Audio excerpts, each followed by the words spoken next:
All right. It looks like we are live. What is going on, Bree Hive? Welcome back to another Bree Hive Live. We got a couple of cases to jump into, and I just realized that my light in the background is doing some funky things. So excuse me while we correct some technical difficulties. We're going to get into the case in just a moment. Let me see. Why is it blinking? I work very hard to get you not to blink, Bree Hive lamp. I need to get a backdrop for it, and maybe we won't have those kind of issues. But anyways, rewind. Welcome back to another Bree Hive Live. Today we have a couple of cases to get into. We're not going to be going through each individual case as we normally do in full detail, but we're just going to be doing a brief update on a lot of cases that we've covered before, and there are some new cases that have been coming about. However, we have not had a bunch of time to review because of all of the other big cases that have been coming up and having big updates. So just to give you a brief summary of what's going on, we got Lizzo's lawsuit where she was sued by 3 dancers. That case is actually going to be on pause for a while, but not really pause. They're doing appeals. So there's going to be some documents going back and forth there, but is it really going to be that interesting arguing to an appellate judge as to why the case should be dismissed? Now, I agree with the judge in that case. I don't think they can dismiss every single claim for anti-SLAPP because all of it is not protective work product. So I don't know how successful they're going to be in doing that, but we'll get into that in just a moment. We also have yet another Bravo lawsuit. This time it's the Vanderpump Rules lawsuit, which a couple of people have already covered this lawsuit in the legal YouTube world. Raquel, who I think her last name is Levis, sues Tom Sandoval and Ariana Maddox, who Ariana Maddox and Tom Sandoval has a whole nother lawsuit going on against each other for basically doing revenge porn against her and sharing her little sexy videos and also breaching her privacy. So we're going to jump into that case. It's going to be really interesting. And then we have Jonathan Majors, who we covered his criminal trial where his ex-girlfriend, or yeah, I guess she would be an ex-girlfriend now, pressed charges on him in the criminal court, and the court found him guilty of assault and domestic violence, basically. So he is awaiting sentencing in that case. We have not gotten the sentence back, if I am not mistaken. And I think that one only faces up to a year. But not only did she get him convicted of this, now she's suing him for the assault, because we see a lot of people suing people for assaults, but not really pressing the criminal charges. She actually did it in the right order. She pressed the criminal charges were granted, and then now she has a civil lawsuit going forward for the assault and then also for some defamation because he basically called her a liar. But she's like, well, I'm not a liar because the criminal court believed me, a jury believed me, so you did beat me up, and now I'm going to sue you because you told everybody that you didn't do it, and a court found that you did it. So we're going to cover that case. And then there has been an update in Jonas and Sophia Turner's divorce case. I haven't dove deep into that yet, so that one is going to be a super live reaction for me today. I think she's reinitiated a divorce, but I didn't really notice that they stopped the divorce. I know that they came to an agreement regarding custody of their kids, but I don't really remember them actually stopping a divorce.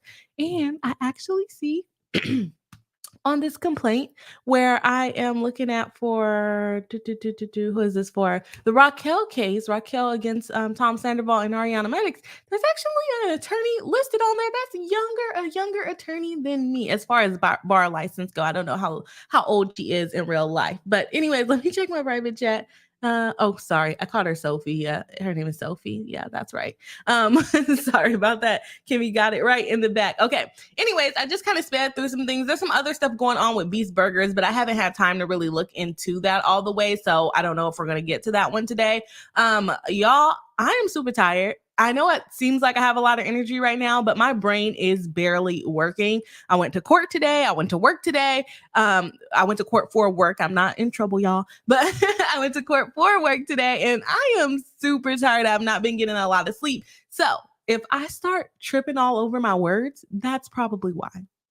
I don't know where this burst of energy came from, but I'm probably going to crash. So anyway, let's jump into not the lawsuits. Let's jump into the chat and see who's here watching live. If you're watching live, go ahead and drop in the chat. Let us know that you're here so that we can say hello. And if you're watching on the replay, go ahead and drop it in the chat, or not the chat box, the comment section, and let us know that you're watching on the replay. We love replay crew. And today we are sitting at 13 likes. Shout out to the Bree Hive. 13 likes already, with 24 people watching live. So if you have not hit the like button, go ahead and do so. It does help us out in the algorithm, and it does help us hit our goals of our like goal. And today we're gonna reach for it. We're gonna put our like goal at 50 likes. We surpassed it crazily last time, so let's see if we can do it again. At least reach it. It's always super exciting when we can reach our like goal, and we definitely appreciate all the enthusiasm that the Bree Hive has here. And this weekend, I'm gonna be working on our little graphic for our like goal. So hopefully we have something out for that next week. And then, sorry, my husband just sent me a picture of something that looked like it was my house. I'm like, is somebody in my house? I get so nervous. Anyways, working on that graphic. And we also have the members live stream coming up on Saturday. It'll be at 12 p.m. Pacific Standard Time. So I will see y'all all at noon. If you are a member of the channel, you can join the live stream with me to talk about a bunch of random topics. I'll probably put a poll up to see what topics you guys actually want to talk about during the members live stream. It's all fun and games. We're probably going to do some Am I the A-hole, and then cover some of the cases that we have been covering over the last few weeks. We also can talk about that documentary, the Quiet on Set documentary, for those of you that are interested in talking about that. I know I said that I was going to jump into the chat, and apparently I lied because it's like 3 minutes later. But anyways, here we go. We are jumping into the chat and saying hello to everyone. Oh, we got a lot of comments already coming in today. Shout out to y'all.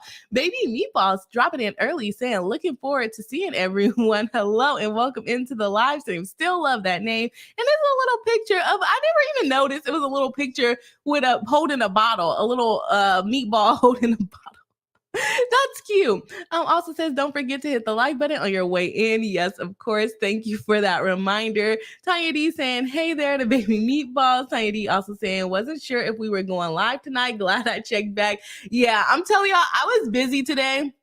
I meant to do it last night, but as you can see, my hair is a whole different thing going on. So I was doing my hair last night, and so I was not able to get my post up. And then I had court this afternoon. So it's hard for me to prep the live stream on days that I have court. And I didn't get it done yesterday because I have an event to go to tomorrow. So I had to get my life together, although my hair is all the way not that together still, but at least there's a start going on here. But yeah, thank you for all y'all that came live. I was like, oh, I don't know if people are going to show up because I literally just posted the live stream. But anyways, welcome in. And also, Tanya D is a member and moderator of the channel. Love that for us. Baby Meatball says, so good to see you to Tanya D. I'm glad you checked. Yes, we are glad she came on back. We have Kimmy Locker in the chat and in backstage, or on backstage and backstage. Bree, get it together. Get it together. She is our moderator of the channel, member of the channel. We got a paralegal of the channel and our consultant of the channel, and grabbed all the documents for us once again today. So shout out to Kimmy. Make sure to say thank you to her by hitting the like button if you haven't already. And if you are like on YouTube, you can hit like that little heart button. Oh, I just made it do 100. So yeah, y'all can thank Kimmy by hitting those little, I don't know, what is that called? When you hit the little thing in the chat with the hearts. I don't know. Not me liking my own stream. Anyways, welcome back into the chat, Kimmy. Sarah says, hello, welcome back into the live stream. Tanya saying hi to Kimmy. Good to see Sarah. Christina first says, hello, everyone. Hello, Bree. Glad to be able to catch a live again. We are happy to have you back here. We almost didn't make it, but I'm happy that we are here. Baby Meatball saying, hey to Kimmy. Good to see you. Just me, MD Sam, buzzing in and sending love from East Texas. As always, welcome back into the live stream. Just me, MD. Nice to have you here tonight. Kimmy Locker saying hi to Tanya. Glad to check you came back. And good to see you again. To Christina for everyone. I love the chat. The chat's so friendly. You guys are all such friends. Baby Meatball says Raquel Rachel. Yeah, apparently her real name is Rachel, but she goes by Raquel. Does she think it makes her sound like more exotic or something? Like, why is she using Raquel as her stage name? if anyone knows. Just Me MD says, hey everyone, hello again. Chelsea B saying, catching my first Bree stream. Well, welcome in. We are happy to have you here live. Hopefully it goes off without a hitch. Kimmy Locker says, I'm sure she's Major's ex-girlfriend. Yeah, I mean, after you press charges and get someone convicted, has to be the ex-girlfriend.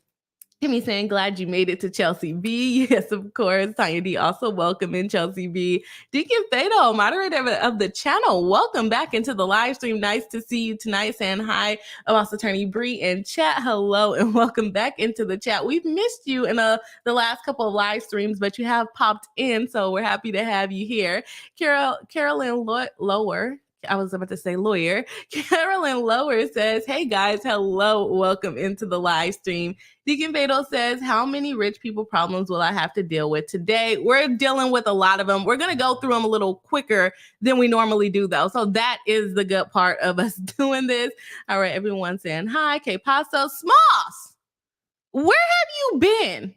Moderator and member of the channel has been missing in action. And then you come back speaking Spanish? What's going on, Smalls? AKA Hello Swinky, AKA a couple of different channel names. What is going on? Nice to have you back in the live stream. I was like, where has Smalls been? And then here she is. She's back. She's back. Nice to see you. Baby Meatball saying, hey. Deacon saying, hey. Everybody saying, hey to everyone. Deacon Fiddle saying, it is okay, Bree. Kristen up first saying that Kimmy probably won't be able to stay for the whole stream, but glad to be here for the part of it. Yes, we are happy to have you anytime that you guys are here. We are super happy to have you. And if you just watch and you just, kind of lurk and quiet, make sure you drop something in the chat, at least at the beginning of the live stream, so that we can say hi. Because all I can see is numbers as to like how many people are watching. And I like to say hi to as many people as I can throughout the live stream. So yeah, it's fine to lurk. We like lurkers too, but just make sure to say hi when you guys pop into here. Sarah saying here, yes, of course. Eddie saying hi, girl, hello, and welcome into the live stream. Kimmy saying to Christopher, glad to have you for as long as you can stay. Yes, of course. Saying BRB, crazy cat queen, love that name. Saying yay, catching a live with Bree. Well, we are happy to have you here, and what a cool name. Small says, OMG, yo también tengo mucho sueño. I don't know what sueño means. I don't know what sueño means, so you might have to go to English for me for that one. Oh, sleepy, says Kimmy helped us out quickly. Sleepy is what sueños means. Let me see, where was I? Everyone's saying hi. Everyone's saying hi, hi, hi. Small says it's just me, MD. Hiya, how are you? How's your week been? Kimmy saying hey. Okay, y'all are all saying hey to everybody. Okay. Well, hello, Island. Welcome into the live stream. Nice to have you back tonight. Kentari saying managed to make it. We're happy you made it. I am thankful for all of you that have come live, because I literally posted this like maybe 30 minutes ago. So I was like, oh, no one's gonna come, but that's okay. We'll at least have something up for the replay crew. Katari saying hello, everyone. Hello, welcome back to the live stream. Also a member of the channel. Oh gosh, why can I not click anything? Small says baby meatball, still my favorite name. Let's see if we can beat a favorite name. I don't know. That is a really good name. It's a really good name. And the picture makes it more perfect, okay? Kimmy Lockett says to Small, she hasn't heard your chat yet, but I already know you wrong for bringing the sleepy Spanish to Bree. Makes sense. Kayla Eloise, another member of the channel. Welcome back. Hello to you as well. Baby Meatball saying, yes, I am, but a wee ball. A wee ball, as far as I don't know what you mean by that. Island says, I'm totally watching, but I'm also doing laundry, running out of pants. I had to do that yesterday too. So I felt bad for not having the live stream posted and ready to go for today, but I was actually pretty productive last night. I tamed my hair, I washed clothes. I feel like an adult at this point, right? Let's be productive. Love to hear it. Chelsea B saying, hey, hello, welcome into the live stream. Talking to Just Me MD, the young legend saying greetings and salutations. Hello, everyone. Hello. Welcome back into the live stream. Nice to see you tonight. Y'all are talking to each other.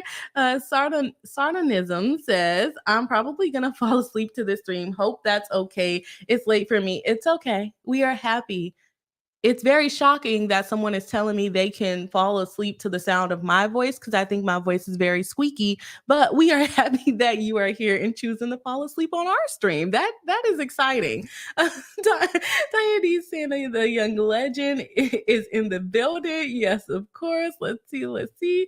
Ooh, I tell y'all to chat in the chat, and then I'm like running out of breath going through the chat. Oh, don't read that one. Tanya D says that's okay. That's sardonism. We encourage sleep and rest. Yes, of course. Carolyn says, coming in from Kansas. Nice. Let's see here. Small says, T, good to see you tonight. To Tanya D. Yeah, she changed her name.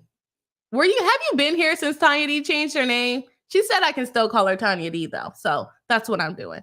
Baby Meatball says, was my nickname for my daughter when I was newly pregnant before I knew the gender. So Meatball felt appropriately gender neutral. She's still my baby Meatball. That's sweet. That's a sweet. I love the backstory too. Like, how do we make this? Like, how did you make it even better? That's what I would like to know.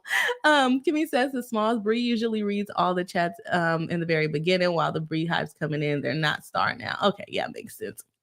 Doodle Noise says, hi, hello, welcome back into the live stream. Another member of the channel. Love that name as well. So, okay, y'all are all talking. Y'all are talking the Spanish. Why are we speaking in Spanish, Smalls? Dean says, we have been busy, Bree. That's okay. It happens. Life happens, right? Chelsea B says, I saw you over on Rob's stream and I love me some Bravo, so I had to come sub here. Thank you very much. There's a lot of Bravo lawsuits going on, so I'm happy you're coming to cover it over on this side of the legal law tube. I don't know. No one calls us law tube anymore. It's like a bad word. So, but we're happy to have you here. Kimmy Locker says YouTube has cleverly named the emojis that float up in the chat live chat reactions. Oh my gosh, that is so creative. Live chat reactions. That's a good name, but I'm just kidding, y'all. It's such a basic name, right? But okay, you guys hit the live chat reactions. Tanya D saying thanks to Smalls. Cheryl Reed saying hello, Bree and Bree Hive. Good to see you. Good to see everyone. Hello, welcome back into the live stream. Nice to have you here tonight. And then we have Deacon Fatal with a $10 super chat. Thank you very much. Sorry if that clapping shocked anyone. Shout out to Deacon Fatal for the $10 super chat saying, as always, what rich folks problems are we dealing with? Our rich friend Deacon Fatal dropping super chats to outdo the rich people that are going through turmoil and divorces and assault lawsuits. We love you for that. We love you for it. We have a Bravo lawsuit with Raquel Levis. If you guys know her, she's on Vanderpump Rules. Is suing Tom Sandoval and Ariana Maddox over revenge porn, eavesdropping, recording her without her permission, invasion of her privacy. And they were like really invading her privacy, if you know what I mean, recording her while doing nasty things, or not nasty things, adult things, you know what I mean. You'll know what I mean when we go through it. And then we have Jonathan Majors being sued by his ex-girlfriend who took him to court and had him convicted of assault and battery. And then we have an update on Joe Jonas and Sophie Turner's divorce. And I don't know if we're going to get into the update with Mr. Beast because I haven't had a lot of time to go over it. And Lizzo's lawsuit from her dancers are on pause because of an appeal. And so we're going to cover that. And like I said, these ones are going to be quick. We're not going to be deep diving into legal documents today. We're going to be bouncing around in some, but just kind of recapping on others. Okay. Small says to me, just been working, manage Monday, I think was MTG, 7 hour, meeting Monday, 7 hour meeting Tuesday, spent Spent all last night in the ER after our live stream. I'm fine. The hospital is incompetent. So this the first day, no meeting, and I'm here. Well, we are happy to have you here, and we're happy that you're okay. And I don't think it's fair for the hospital to be incompetent. Like, out of all the jobs where you would need to be competent, I feel like the hospital is the main one. So I'm sorry to hear that you had to go through that. And again, thank you, Deacon Fatal, for that super chat. Crazy Cat Queen says, I know I'm an adult because I went out to dinner with my friends and my appetizers were 2 desserts. Isn't it so bad? Like, when you're a kid, they tell you you can't have ice cream for dinner, but as an adult, you can. But it's not really, and I'm saying that as I probably just ate ice cream for dinner. But it's not that bad. But technically, yeah, it is. You probably shouldn't be eating dessert for dinner. Mel says hi to Bree and Bree Hive. Hello, welcome in. Nice to see you. Deacon Fatal says, haven't began to talk mess, Bree. No, not yet. We have not started talking mess. We still saying hey to everyone. Carolyn Lower says, my dinner was a bag of chips. What do they call it? They call it girl dinner. That's what they call that. And Small says, yep, I was here the night Tiny D debuted the first, or the fresh new Destined to Be moniker. Okay, yeah, you were here. I think that was like last week, right? Now you got me going Destined to Be. Tiny D says, did the replay crew reach their goal from Tuesday? I have not even checked. I'm over here setting goals for people and I'm not even keeping up with them. So let me see. What was the goal? 150, right? 150 was the like goal for the replay crew. No, we're at 144.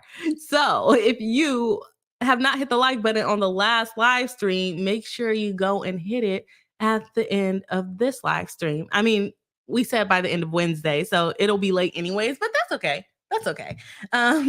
We'll see what the like goal for the replay crew is for next stream at the end of this stream. So if you want to know what the like goal is, make sure you skip to the end. Katari says, I'm pulling overtime. I work as an English-Spanish interpreter while working on donation granny squares. And what's the donation granny square? In between calls. So the stream is much appreciated. Well, we are happy to have you here. Deacon Beto says, I still call it law too. No one else does. And I feel bad when I call it because everyone's like, we're not a group. And I'm like, I want it to be a group. Why can't we be a group, guys? No. Small says the Spanish is to help keep my brain awake. Last slept Monday night. Oh man, yeah, I feel you on that. That's how I've been feeling too. I haven't been sleeping that good. So hopefully you can get some sleep tonight. Hey y'all, I'm trying to catch up on the chat. Kimmy saying doing the nasty, but not nasty, except sometimes, just depending on what you like, huh?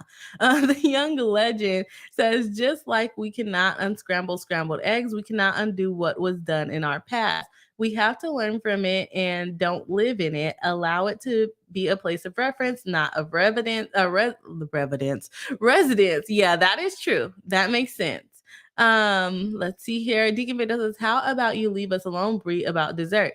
I mean, I am no one's parent here, okay? Eat as much freaking ice cream and dessert for dinner.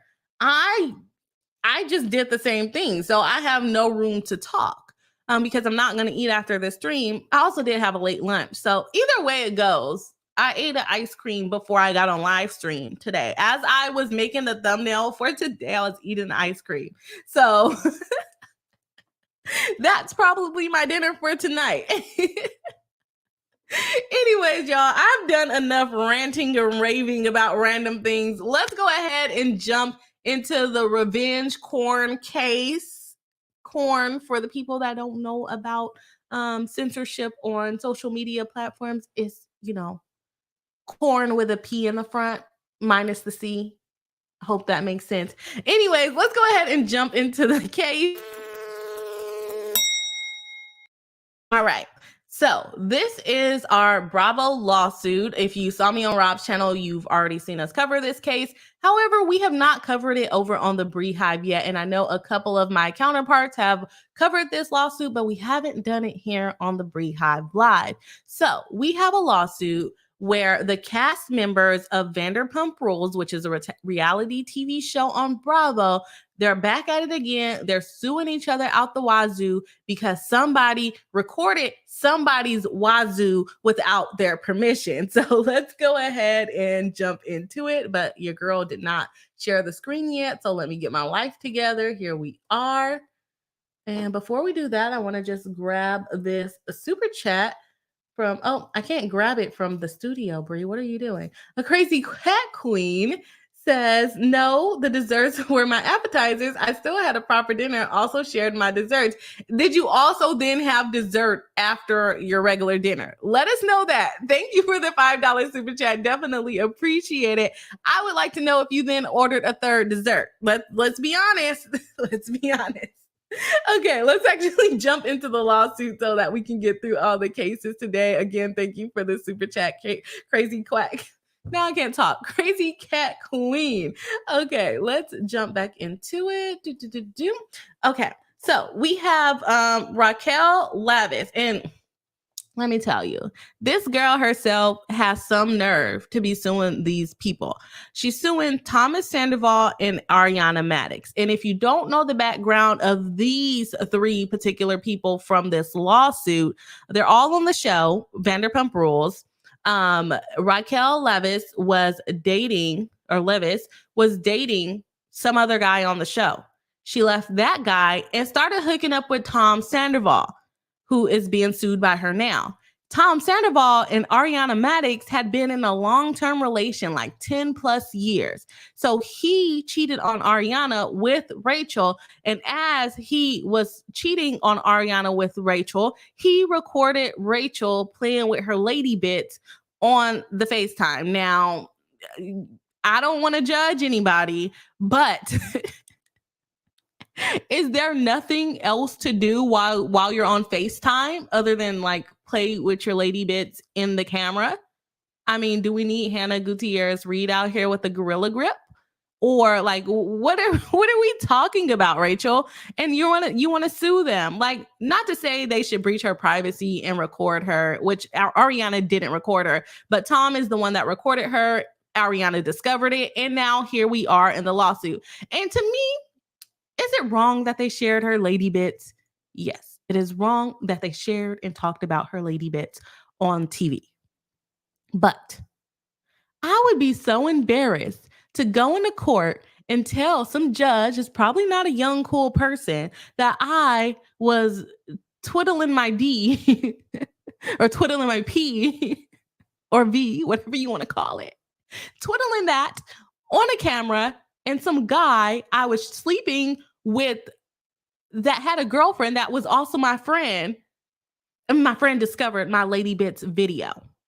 I would be too embarrassed. Although it was a breach of privacy, I would be too embarrassed to bring this to freaking court. Let me know what y'all think about it.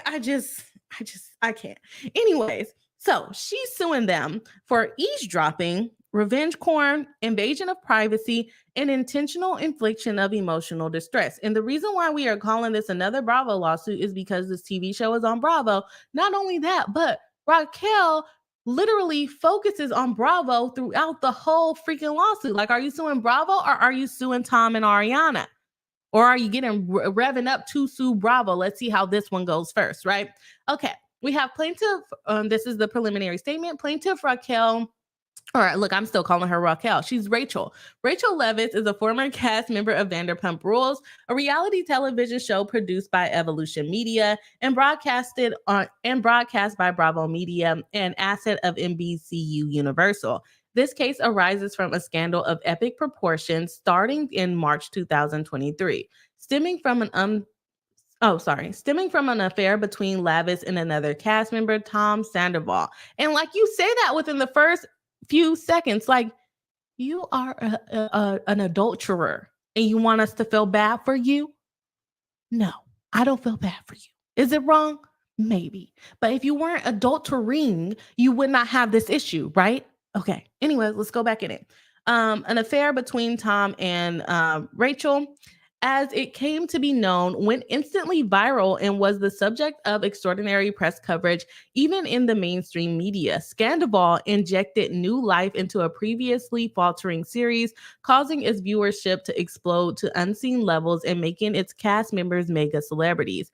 They were already celebrities if you watch the show. I don't know if they've turned into mega celebrities. I think they're the same level of celebrity as they were before this scandal came out.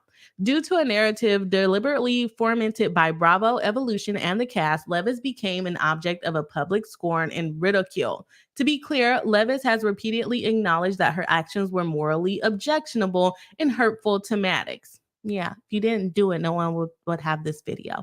She was offered numerous apologies. There is more to the story, however. Lost in the mix of what Lavis was a victim of, the predatory and dishonest behavior of an older man. And she's calling him an older man. Rachel, I think she's like 25. She's not, or maybe she's like 27. And Tom Sandoval is like 40. So older than her, yes. They were also all working at the same restaurant, which is, I mean, I guess, but either he is older than her by at least 10 years, right? Okay. So let's see. She's calling him a predator because he was older, who recorded sexually explicit videos of her without her knowledge or consent, which were then distributed, disseminated, and discussed publicly by a second scorned woman seeking vengeance. Catalyzing the scandal, Levis ultimately checked herself into a mental health facility and remained there for 3 months while Bravo, Evolution, and the cast milked the interest. Her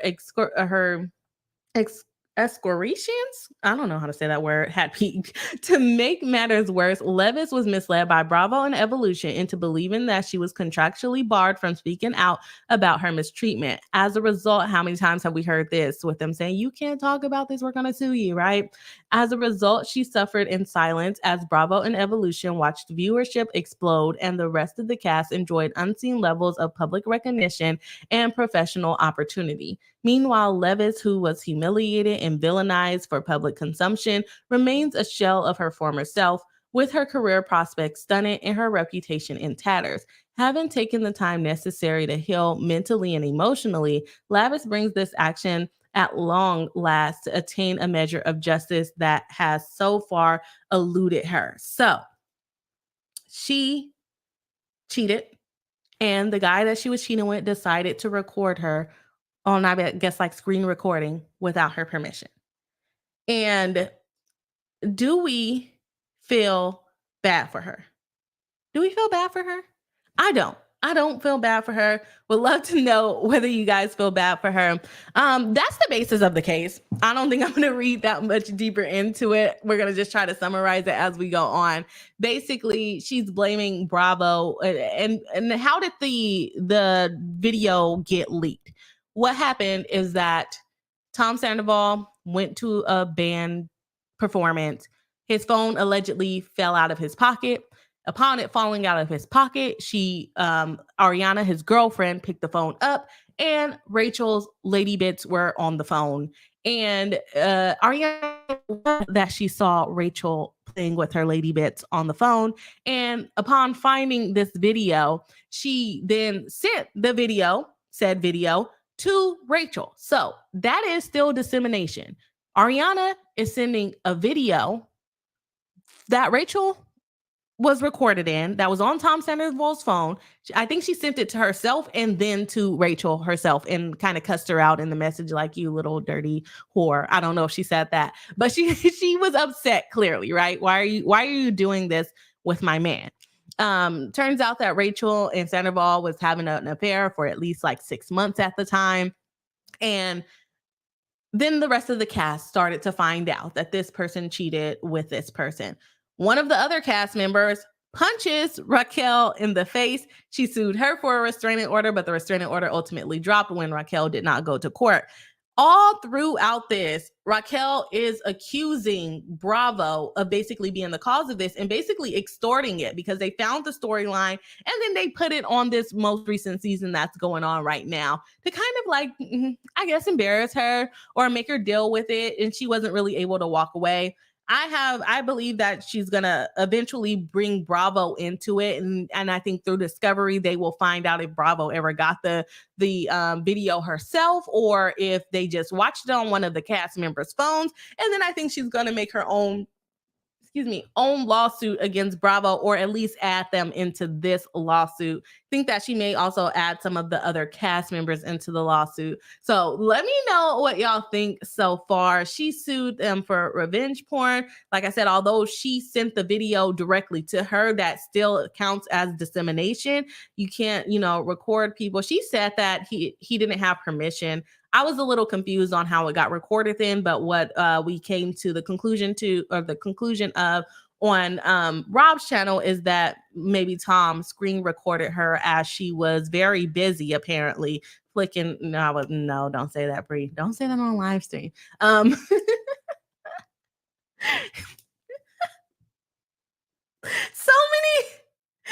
many sayings that I don't need to say are coming into my head right now. Let me turn my house alarm on, y'all. Oh my gosh. Let me get my life together. Focus, Bree. Focus. You can't talk about that kind of stuff on live stream.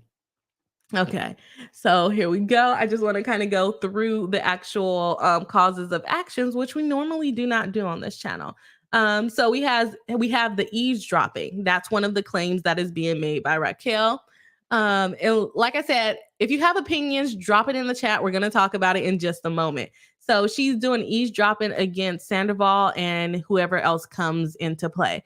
Levis and Sandoval engaged in numerous private and confidential video conference communications from 2022 to 2023. Unbeknownst to Levis and without her consent, Sandoval I know how to say that word, but I can't say it. He secretly recorded their communications. Levis had an objectively reasonable expectation that these communications were private and objectively believed that they were not being recorded. At no point prior to the confidential communication was Levis informed that Sandoval was recording their communications, nor that Sandoval obtained Levis' consent to be recorded. Levis is informed and believed, and on such information and belief alleges that some of the unlawful obtained recordings depict her in a state of undress and engaged in sex acts. Stop video recording your sex acts. I'm sorry. I don't know. Not that y'all need to know my business like that. I've never been into that kind of stuff. So when people do it, I just be like, well, she's saying she didn't know. I don't know. Why do you need to do that on FaceTime though? Well, I guess I can be quiet. Never mind. I guess if you're like long distance, maybe you need to do it on FaceTime. But they're not long distance. They're like in the same city. Anyways, let's go on. Accordingly, Sandoval violated this penal code and the privacy rights conferred upon Levis under California law. As a result of Sandoval's illegal actions, as herein alleged, Levis has been injured, including without limitation, by having her privacy invaded in violation of the penal code. She is seeking all remedies for this violation. She is also suing under the Revenge Porn Act. On or about March 1st, 2023, Maddox discovered sexually explicit videos of Levis on a mobile phone of Sandoval's cell phone. The videos depict Levis in a state of undress. Why are you always naked? Why are you always naked? Like, let's get to the bottom of that. I'm not trying to victim shame, but girl, why are you always naked on video camera? And engage in sexual acts without the meaning, within the meaning of the statute. Sandoval recorded the videos without the knowledge or consent of Levis, who had a reasonable expectation of privacy that their private communications were not being recorded and would stay private. Levis is informed and believed, and on such information and belief alleges that Maddox obtained the video of Levis from Sandoval's mobile phone without Sandoval's authorization. Levis is informed and believes, and on that information alleges Maddox obtained the video of Levis from Sandoval's mobile phone and distributed it and disseminated them to others, including but not limited to Maddox herself, Levis, and other individuals whose identities are not currently known. So she's going to put those people, whoever received that video, she's going to put those people in this lawsuit too. But why would you send that? I get her sending it directly to Raquel, like you dirty her whore. What are you doing? What are you doing? Although it's still revenge corn at that point, but to send it to other people like your friends and her family, maybe that's a little bit out of that's out of line. Let me not use minimizing language. That's out of line. Okay. Levis is informed and believes, so she alleges that Maddox displayed the video or disclosed their contents to individuals who may not have received them directly, including but not limited to Bravo, Evolution, members of Vanderpump Rules cast, and other individuals whose identities are not currently known. Levis is not aware that such illicit videos have been captured by Sandoval, thus could not have consented to their distribution. Maddox distributed, disseminated, shared, and publicized the illicit videos intentionally and knew or reasonably should have known that she did not have Levis's consent. Levis has suffered grave emotional and psychological. She's hurt by this. The illicit videos were recorded when Levis was in a private residence where Levis' reasonable expectation of privacy was at the zenith. It was as a direct and proximate cause of Maddox's actions. Levis has suffered and will continue to suffer general and special damages alleged herein. So she goes on to talk about getting some punitive damages. So again, y'all, let me know what y'all are thinking in the chat, because I don't know. I get it. It's bad, right? It's bad. I'm not gonna take that away from her. It is bad, but I just don't feel sorry for her. Stop being naked on the phone with other people's boyfriends. Not saying that Ariana should have then shared it, but if I was Ariana, I would have still cussed her out at least, right? And then maybe Ariana, you wouldn't be getting sued if you didn't freaking press send, and would have only been Sandoval for eavesdropping and recording her without permission.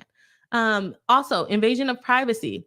As alleged above, Sandoval invaded Levis' privacy by, among other things, secretly recording their private communications and capturing sexually explicit footage of Levis without her knowledge or consent in a manner highly offensive to a reasonable person.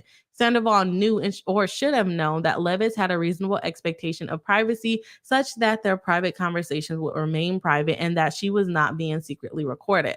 Levis could not have consented to Sandoval recording sexually explicit footage of her because she did not know he was doing so. The footage was captured during private, intimate communications with Levis that Levis had every reason to believe would remain private.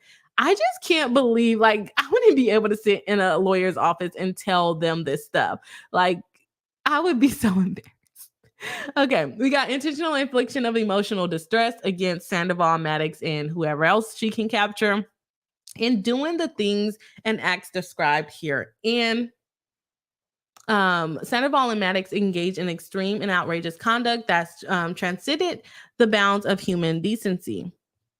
Levis has suffered emotional distress as a result of the actions committed by Sandoval and Maddox herein described, including severe emotional distress, physical manifestations of emotional distress, anxiety, shock, embarrassment, loss of self-esteem, disgrace, humiliation, powerlessness, sleeplessness, and loss of enjoyment of life. Levis's severe emotional distress prevents her from performing daily activities and obtaining the full enjoyment of life.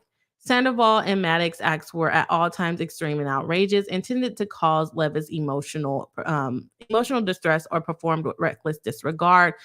Their actions caused all of these things is what she's arguing. She's asking for compensatory damages, so pay me for hurting me.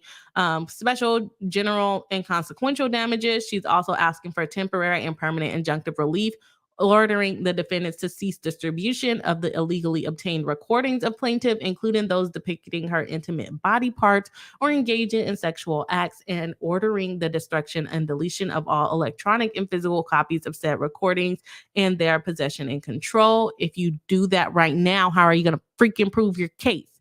You need to preserve the evidence. Sorry. She's asking for civil penalties pursuant to the statute. She's asking for punitive and exemplary damages according to proof.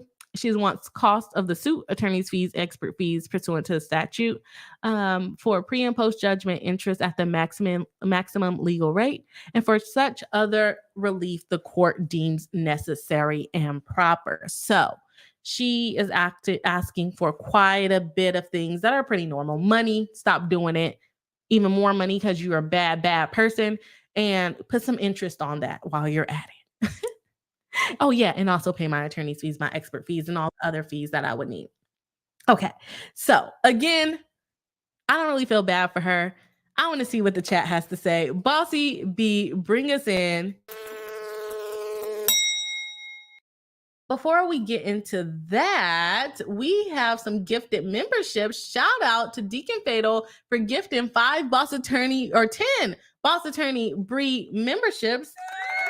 Yes, thank you very much. Right in time for our members live stream. For those of you who do not know, we are having a members live stream where the members get to come onto the live stream with me and chat about all the cases that we have been covering. Do not be camera shy. It's all fun and games over here. So I hope to see a lot of the members in the members live stream this Saturday at noon Pacific Standard Time. Thank you again, Deacon Fatal, for the gifted memberships. Definitely appreciate you. Talking about rich people problems, you are the rich person. Like, what are we talking about here? Cheryl Reed says Raquel/Rachel is so messy and a horrible friend. Like, yeah, her and Ariana were actually friends, and Ariana helped her. And you know what the grimiest, sorry for not using like good language, but the grimiest part of this is that Tom Sandoval, this is creep behavior. Tom Sandoval paid, he says only for half, but I think he paid for the engagement between Raquel and James Kennedy, who she broke up with, who was also best friends with Tom. Okay, he was best friends with Tom, so Tom helped him set up the whole proposal. Ariana never wanted to get married, so it's like he vicariously lived this proposal through James. Whole time, this man wanted to sleep with that man's woman. And now, are we surprised? No, because this is Vanderpump Rules, where they all sleep with each other's boyfriends and girlfriends. It hasn't been done in a couple of seasons, so I thought maybe they matured. They've grown up. No, all these people do is cheat, sleep with each other, kiss each other, and they all date each other. And then they're cheating with their friends. Like, what a messed up friend group to be a part of. So yes, I think Raquel is a bad person, bad friend, but so is Tom Sandoval and a bunch of the other people that are on the show. So yeah, I agree with you there. Let me go ahead and actually see where we're at with the shout out to the Bree Hive. Like, we are only 46 minutes in and we're already at 49. That's like a like per minute. We're at 49 likes. Our goal for the live stream is 50 likes. We just hit it. Shout out to the Bree Hive for hitting the like goal. We 46 minutes. We beat 57 minutes or 47 minutes in. Shout out to the Bree Hive. We just hit our like goal. I gotta start setting it higher. I'm always like, well, I don't want to be disappointed if we don't hit it. I don't want to pressure people into hitting the like button. But y'all are killing it. Y'all are killing it. And I'm the one that's wrong. Shout out to y'all. Let's get back into it. Deacon Fatal says, listen, I just got through a bit of the Nickelodeon one. Yeah, that one was tough to watch too. So let me know how you like it. Crazy Cat Queen says, pretty sure Tom probably asked her to do that for him. Just do the act or do it so he can record. Like, do you think she knew he was recording it? I feel like she did. Cheryl Reed says it was wrong, but a little karma maybe. Yeah, I'm with you on that. Deacon Fatal says I hate it. Yeah, no, that's hard to watch. And I said it on the last stream. As far as the Nickelodeon documentary, I'm glad that they put it on something where it will become more mainstream, because I've been watching videos about that on YouTube, but a lot of people don't pay attention to things like that. So I'm glad that they put it onto something that was a little bit more mainstream so more people can learn about what these grown people are doing to children on movie sets. And where I feel even worse is like the people that make their kids into content, because they have no regulation. The parent is supposed to be protecting them, and they are the ones basically extorting them. So I see why you don't like that, Deacon Fatal. Deacon Fatal says, that is what I think about it. Kimmy Lockett says, hell hath no fury like a woman scorned. Yeah, like why are you sleeping with that, or video sleeping with that man, with that woman's boyfriend of years? Like this wasn't just like, 6 months, we're together and I've only known my friend for 2 months. These people have known each other for years. Cheryl Reed says, definitely not mega celebrities. Yeah, no, they're not. You only know them if you watch that kind of stuff, right? Dicky Fatal says sea level. And Tiny says, definitely same level. I still don't watch the show, right? I watched it when it first came out, and then I started binge watching it like 2 weeks ago, and I haven't continued binge watching it. It's too much drama. Like these people are older than me, and they're just like acting like children, like absolute children. You were mean to me 5 years ago, so I don't want you to be a part of my restaurant. Like, shut up. Go do something productive. Show me how to freaking build a restaurant. Crazy Cat Queen says, you really have to be sure your friendship/love with someone. Let me see. You really have to be sure of your friendship/love with someone. You're willing to do that type of behavior on FaceTime. Not unheard of in the Army while we are deployed. So I've heard about fallouts. Yeah, that's what I was saying. I was like, I'm judging, but you really can't judge, because if you are long distance or you just, can't get to your person quick enough, I don't know. People do it, and you are supposed to have trust. But the thing about it is like, how did you not know? I mean, I guess she was very into what she was doing that she didn't notice that she was being recorded, because now on FaceTime, it tells you when someone is recording your FaceTime. Like this is not 3 or 4 years ago when there was not that feature. It now tells you if someone's screen recording. So like I said, she must have been really into it, whatever. Whatever she was doing, she must have been really, really into it. Kimmy Locker says, the crazy cat queen, shoot, trust in your relationship aside, I don't trust these hackers. Yeah, that is true too. Deacon Fatal says 27 and 40. If he don't grow the hell up, he's weird. Like you can't, like after that came out, I was like, you cannot tell me anything else. He literally paid for another man to propose to this woman. And as soon as that man and this woman broke up, you went and slept with the girl and then recorded her lady bits all on the phone. Like you're gross and you're creepy. You're creepy. Like why are, and his girl is like the same age as him. Ariana's like 38 and he's like 40. And you gonna go prey on the younger girl. I think she's like 27. I'm pretty sure she is 27, which still a decent size age gap. And she was, let me see, Rachel Levis age. I don't really like age gap relationships. Okay, she's 29, but still 10-year difference. I guess that's not that bad. Your frontal lobe's supposed to be developed, girl.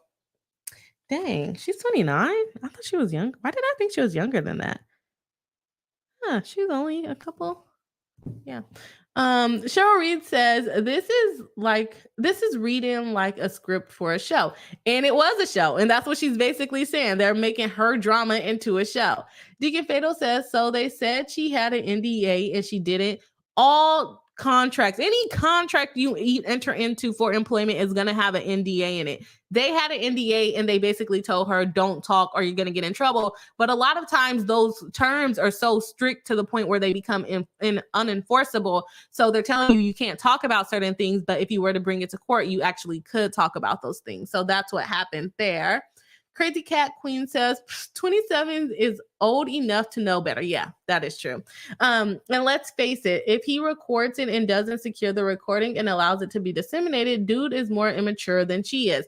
He is immature. He's a gross creeper, in my opinion. They are creeper guys on that show. And I get what she's saying, like he's older and he's predatory, but at the same time, like you've been friends with him for years and you still decided to spread your legs for this man. A very sassy man at that. So how could you not think he would do something so sassy?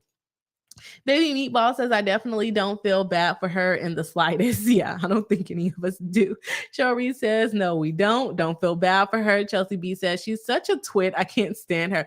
And like, she's like, oh, I lost so much self-confidence when the season that I was watching, which is like, what, season 9? She just talked about how she didn't have self-confidence. And I'm like, okay, I don't think this is what made you lose self-confidence. I believe you always had issues with confidence. This probably exacerbated it. It probably added to it, but I don't think this is what caused you to have low self-esteem. The fact that you're sleeping with your friend, man, and like the first time they hooked up in the back of a car. Like, come on now. You could at least let him take you to dinner. Like, I mean, but if you hook up in the back of a car after he goes to dinner, I don't know. Either way it goes. Like, have some respect for yourself. If you're going to cheat, at least, be wined and dined while you're cheating. I do not condone cheating. So I'm just making jokes. But yeah, twit, I can agree with the twit. Deacon Fatal says, if it was without consent without consent, well, you put without and then with consent. I don't think that it's illegal as all get out. Yeah. So if it's without consent, the recording or the dissemination, then that's, you're doing revenge porn. But if you give consent for the recording, that's not necessarily revenge porn. But once you start distributing it and they didn't consent to you distributing it, then that's when that becomes an issue. Kristen at first says, I feel bad for Ariana, if anything. I do too, because now she's like facing this lawsuit for doing something that probably any woman would do if they found this on their guy's phone, right?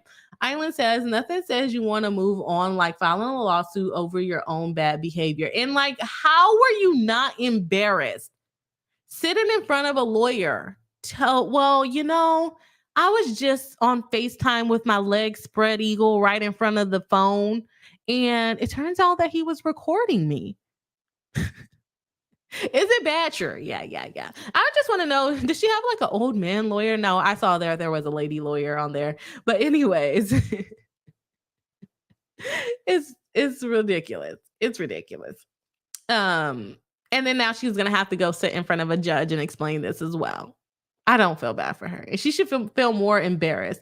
Kristen the first says, "Wop Bree." Yeah, that's what she was. That's what she was on full display. Shout out to Deacon Fatal again for gifting the 10 Boss Attorney Bree memberships. Deacon Fatal says, I don't know the laws, but that does seem weird and kind of mean and vindictive to me. It is illegal. He can't record her if she doesn't know. My question is, does she really know? Now, the dissemination, I'm pretty sure she did not consent to that being sent. But also, if I was cheating with someone's man and they sent me a video of me, doing stuff with their man, I'm not going to turn around and sue them. Now, Ariana, if she is the one that sent it to the other cast members or other people and showed it to them, then that's when she becomes wrong. I think she can talk about it, but I don't think she should start showing people this little girl's, or not little girl, because she's older than me, showing her lady bits, right? Let's see. Crazy Cat Queen says, is it a 1 consent, 2 consent state for recording? It's going to be a 2 consent state for recording in California. I wonder if that comes into it, kind of like when you record a telephone call. How does that work? Don't know what state they are in. They are in California, so it would be a 2-party recording state. But something like that, even in the 1-party recording states, I think that applies to it applies to video too. But I think it would still be. I hope you cannot just record people naked in the 1-party consent states. That's bad. That would be really, really bad.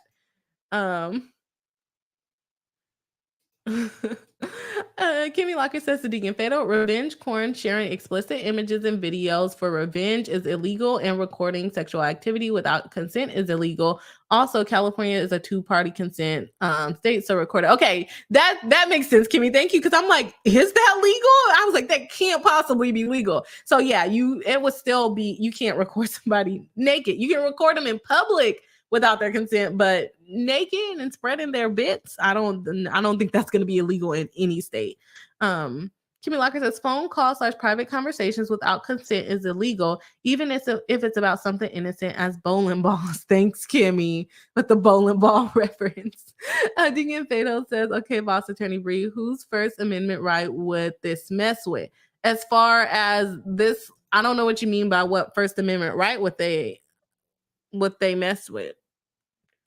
This doesn't fall under First Amendment here. Deacon Fatal says that might be the wrong amendment. Yeah, like this doesn't fall under, because remember the First Amendment is freedom of speech and publicity. Maybe they publicized her vagina without her permission. Maybe she can sue something under there, but I don't know. I think what she sued under are better laws for her to be protected under here. Cheryl Reed says, I'm pretty sure Ariana sent the video to her for revenge, and considering the circumstances, I'm okay with that. I would not have sued if I were Raquel. Let it go. And I agree with you. The issue comes in for Ariana, to me, is if she then sent it to other people, not just to Raquel. So I agree with you. If I was doing something trifling and I got caught and they sent me the evidence of me doing something trifling, I just have to bow out quietly, right? Like, okay, yeah, I'm a little trifling, let me move on. But for Ariana, if this is the case, start to send it to everybody in the group, that's bad. If she just told everybody in the group, that's fine. But sending it, I think that's a little bit of an overstepping. Crazy Cat Queen says, it's not eavesdropping if she consented to the action. Revenge porn, I can see.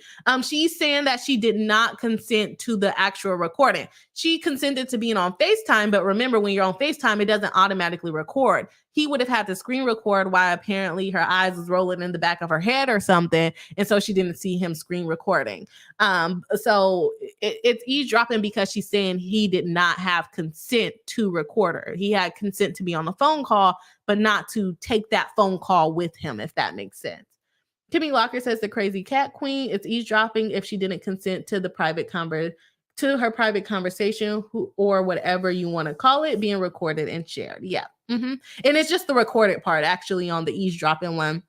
Tanya D says, don't do the corn, then there would be no video to send. That's what I said. That's why I said, especially if you're cheating. Like, it's one thing if you're doing it while you're in a relationship, but if you're sneaky linking and you're cheating, this is probably not the best time to do sexual activity online, or not online, on a video call, or even on a phone call, or even sending nudes. This is probably not the best time to do it if you're a cheater, right? If you're in a relationship, sure, fine, trust your partner, but when you're in the wrong, you might not want to do that, okay? Thank you, Tanya D, for that. Deacon Fatal says, I wouldn't send it to anyone else. Sounds petty. Yeah, I agree with that. Deacon Fatal says, I walk about naked all the time in my house. Yeah, and that's fine. But you're also not cheating while you're walking around naked in your house. That's fine. Kimmy Lockett says, Deacon Fatal, right? I stay naked and comfortable at home, right? I think that's like a lot of people. Cheryl Reed says, raining memberships. Yes, Deacon Fatal did rain some memberships. Tiny D says, first of all, my friends better not send me any mess like that. I'll take their word for it. Yeah, exactly. I believe you. She seems like a dirty whore, but why do I have to actually see the dirty whoreness? Can you say whore on YouTube? Because I've said it quite a bit. Is that a bad word for the YouTube algorithm? Not only am I calling her a whore, I'm calling her a dirty whore. Like, get it together, Brie. I'm sorry, y'all. I didn't expect the first case to go this long. Tanya D said, or Deacon Fatal says to Tanya D, they would get their egg kicked off that mess, right? Deacon Fatal says, is this the same singer that changes her look? This is not a singer. These are just reality TV stars. Kimmy Locker says to Deacon Fatal, I think you're thinking of Ariana Grande. Oh, yeah. Okay, I see what you're saying. This lawsuit is only known for reality shows. Yeah. Cheryl, or why am I saying Cheryl? Because your comment is under hers. I was like, where did I get Cheryl from?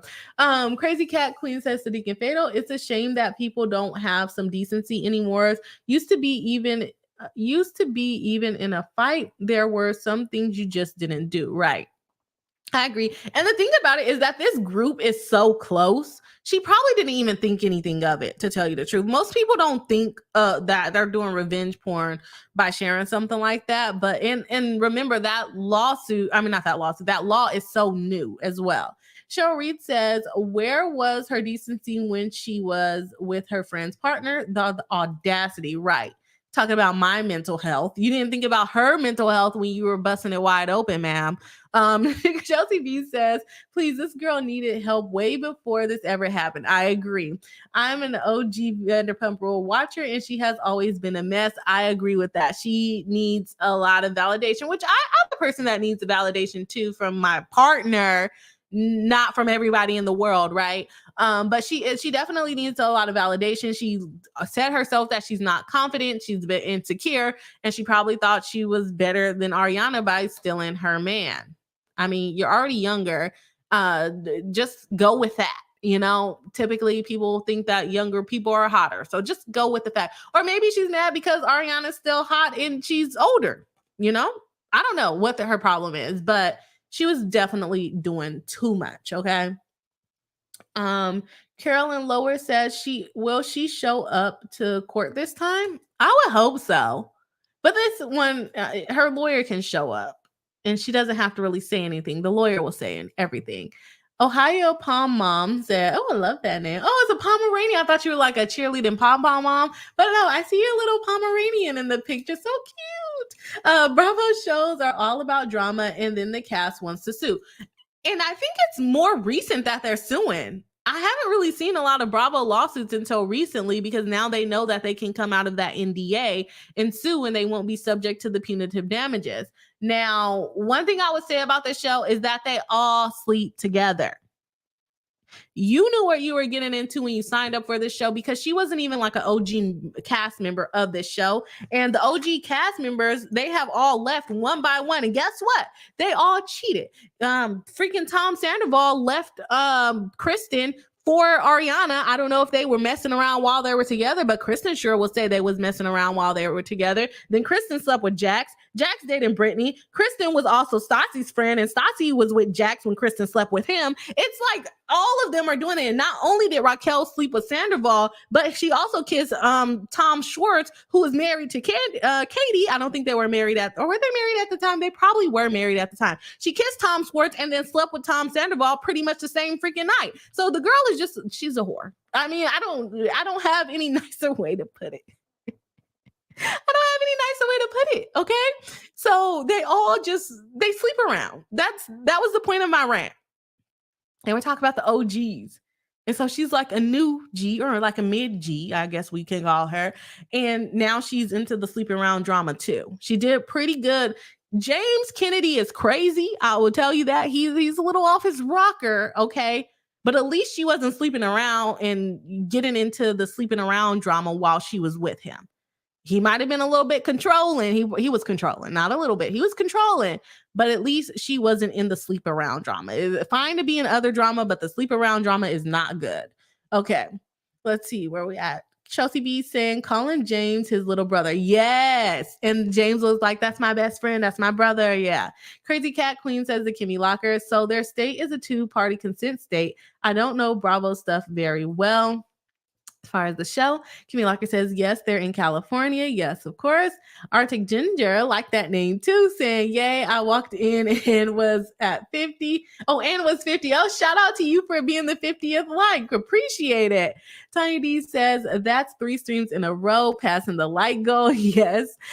Chelsea B says, I agree. I think she knew at the time, but was embarrassed when it was found out. And maybe she didn't know about that particular video, but maybe she's consented to it before, so he thought it was all gravy to do it again. I'm sure that's not the first time he recorded her, and I'm sure if he didn't at least know about that one, he knows about, or she knows about other ones, and maybe they just like recorded them in person. I don't know. It's weird. Why do you need a recording? Whatever. people do what makes them happy, right? Tanya D says Deacon Fatal nominated as the MVP. Okay, we got Deacon Fatal in for the MVP running. Oh, I forgot to finish out the one last stream. I just thought about that for Kimmy. Kimmy was the MVP for the last live stream, so we'll shout that out. Make sure when we get to the end of the stream, y'all remind me if I do not do the announcement for the MVP at the end of the live stream. Small says to Tanya D, seconding that nod. Yes, okay. MVB is going to Deacon Fatal right now. We'll check back in at the end of the stream. She gifted 10 Boss Attorney Bree memberships. Definitely appreciate that. Kimmy Locker says, I mean, this definitely baited it. Tiny D says, ew, the back of a car. That's childish high school behavior. Yeah, and we're talking about grown adults here. Grown adults. Weird Pisces says, I've thought of making TikToks and more about being a new single mom, but I already know I am not posting pictures after the first one or any video on social media. As far as your kids, yeah, I think it's fine to like post them here or there. A lot of people are like covering their kids' faces now. I think it's fine to post them here and there, but I do think that they should be able to consent to whether they want to be online. And I'm not talking about a 5-year-old, talk about post me online. Like the ones that make their whole content about their kid and the kid is the star of the show. And then they make their kids do weird things to appease weirdos. Yeah, I don't like those. And I don't think people are saving money for their kids as they're using them for content. Weird Pisces says, of my child, I am currently pregnant. I think it's fine to do mom content. I think you just have to be very, very, very careful about how you share your child. Like, I think it's fine to like show their play stuff, or like even if they're learning how to crawl and what you do to teach them how to crawl. And maybe not necessarily, you can put like a little smiley face over their face if you want. I think it's okay to post your children, but when your children are the ones making you money, I definitely think you should be putting something to the side for the kids. And you can hire them if you're planning on making money with your content. You can hire them as models, and you could put about $12,500 away for them per year, and I think it's like tax free. So there's that. Not legal advice. Mind Spasm says, Bree, please tell me they are not going to play the video in court. Oh, I think they have to. Like, I guess they can stipulate that she was grabbing her lady bits. I didn't think about that. I don't know. I really don't know. I don't deal with these kind of cases. So I don't know if they will play it in court. I did not think about that. Doodle Noise says, I live in a one-party consent state, and this would be illegal. Voice recordings can be done without permission, but not video recording and not sex. That makes sense to me. I just had never thought about it. Doodle Noise says, also, while voice recording is okay, publishing the recording is not okay. Same thing. Even if you have consent to record the video of somebody, as far as like sex act videos, you cannot distribute it without consent. That's when you get into the revenge porn. So I agree with that. Just Me MD is a new member of the channel. Okay. Saying, I believe Bravo knew or was at least made aware. Oh, yeah. I mean, it's a whole storyline on this season. So yeah, they for sure knew. Kimmy Locker says, can you say whore on YouTube? I guess we finna find out tonight. Not just whore, dirty whore. Diane says spicy brie with a chili pepper. Sorry. This case, like, it's hard to, you can't let go of some of the sayings here. Like, you have to say it. Cheryl Reed says, Bree, you are cracking me up tonight. Extra spicy. It's a spicy case. It's not me, I promise. Island says, Bree is spicy tonight. I'm not meaning to be. Kimmy Locker says, I watched Vanderpump Rules when it first came out, and Tom shaved his forehead. Of all the men in the world to get played by, they let it be that one. And he's a sassy guy. Like, they had like a runway show, and he was the sassiest one. Not only was he the judge and he let himself win, but he was just like, he likes to be the star of the show. Like, you're literally dealing with, in my opinion, a narcissist. And that's who she wanted to hook up with. Her ex's best friend. Oh, this is gross. Just me MD says, oh, bee sting to Cheryl C. Island says to be frank, I was like, wait a minute.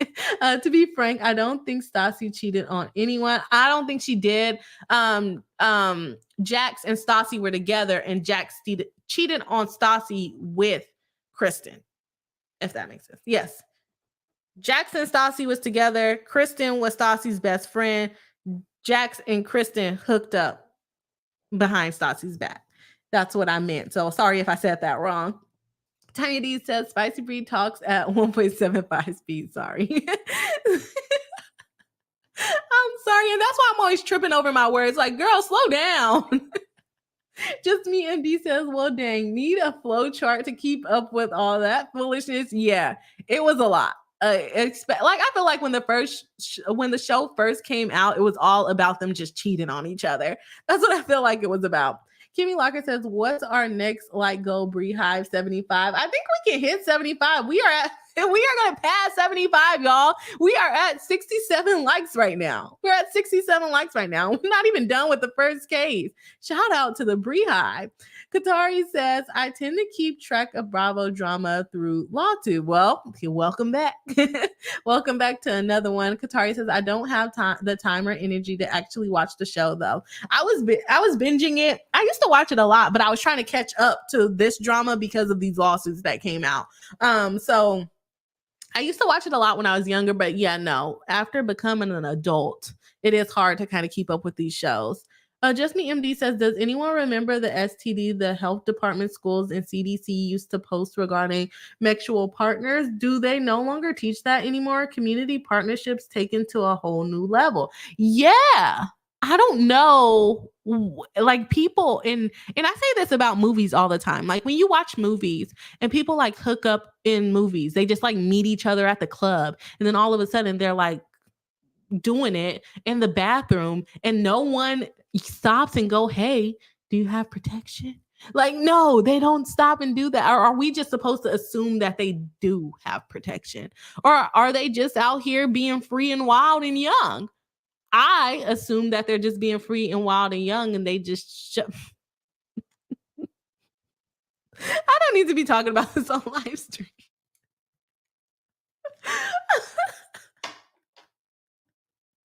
It's always no pregame to it. It's just automatically starting. No foreplay. They just go right in there, okay? In movies. And I'm just like, are we not teaching safe smex? Are we not doing that anymore? But no, yeah, these people, they all sleep around together for sure. Kimmy Locker says to Just Me MD, I've never heard the term smexual before and do not care for it. Just Me MD says mexual, that's my YouTube version of S. Well, you get it, LOL. Kimmy Locker says, oh, I thought it was a masturbating reference. I did not think about that, Kimmy. It was a censorship word.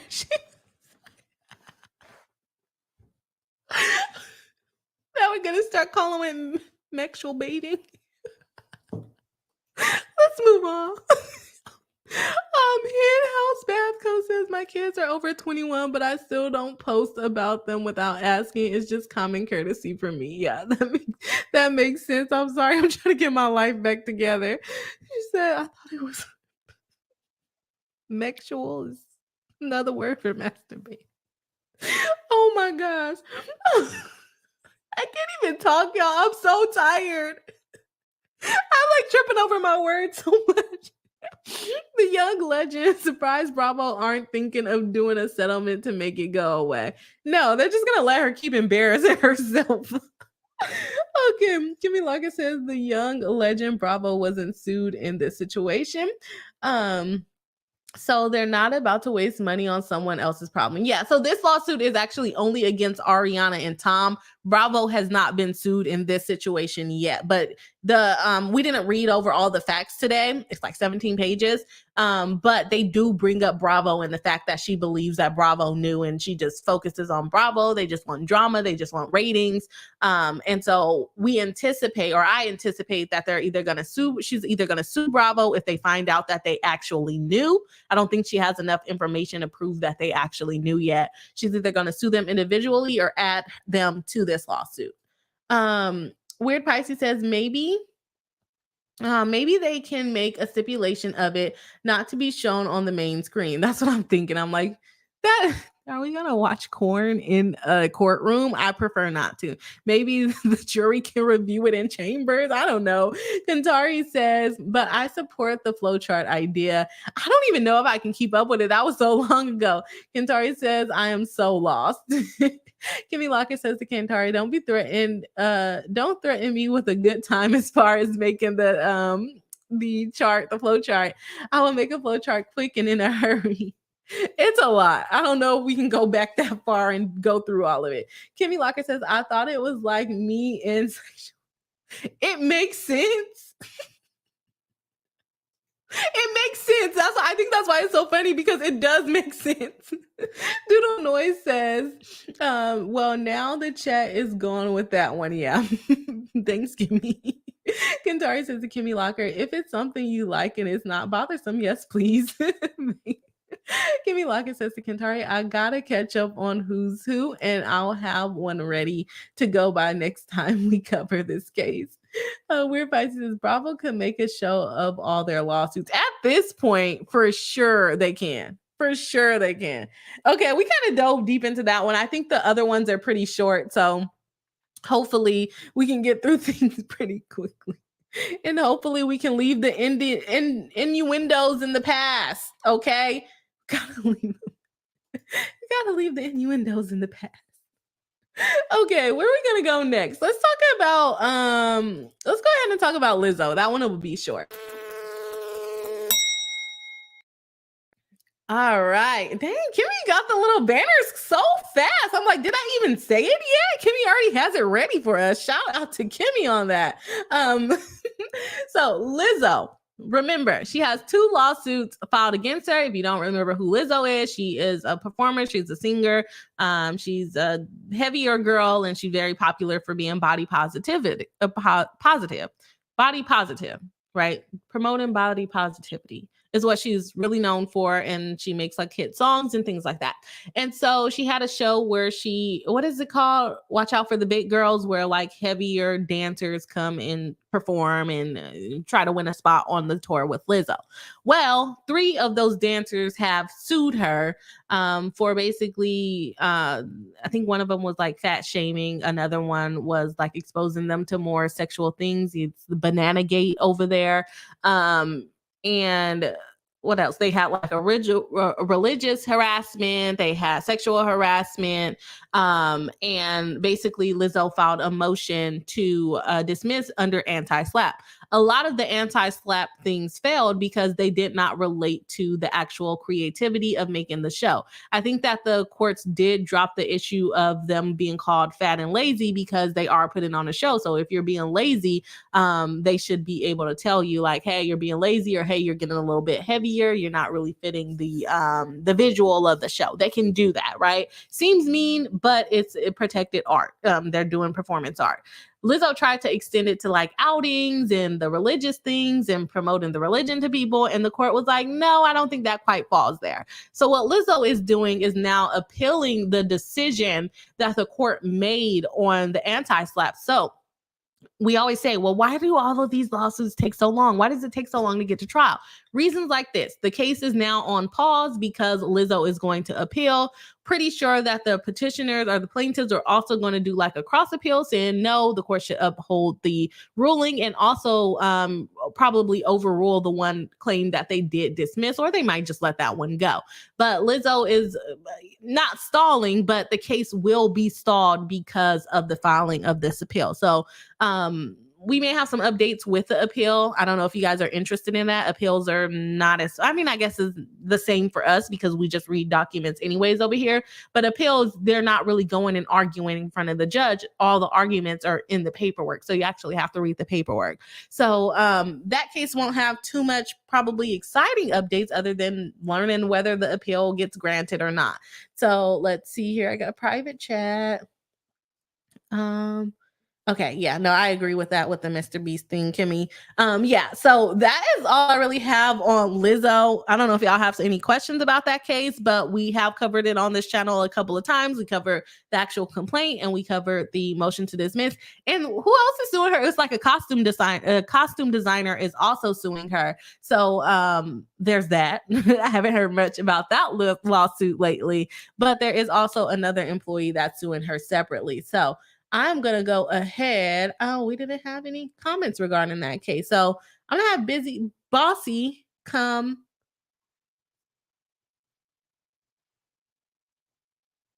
My mouse is like vibrating and it's kind of creeping me out. What is going on tonight? That was like really weird. Why is it vibrating? And what happened to my mouse pad? Have I never had a mouse pad up here? What is going on today? I'm so confused.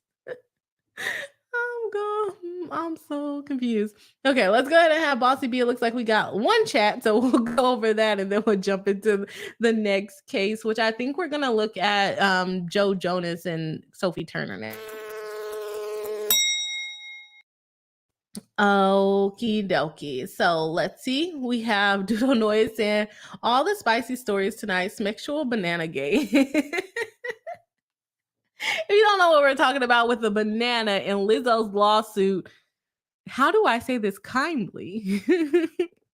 One, is it like the dance choreographer? She basically put the banana into her mouth and pretended like it was a male reproductive organ.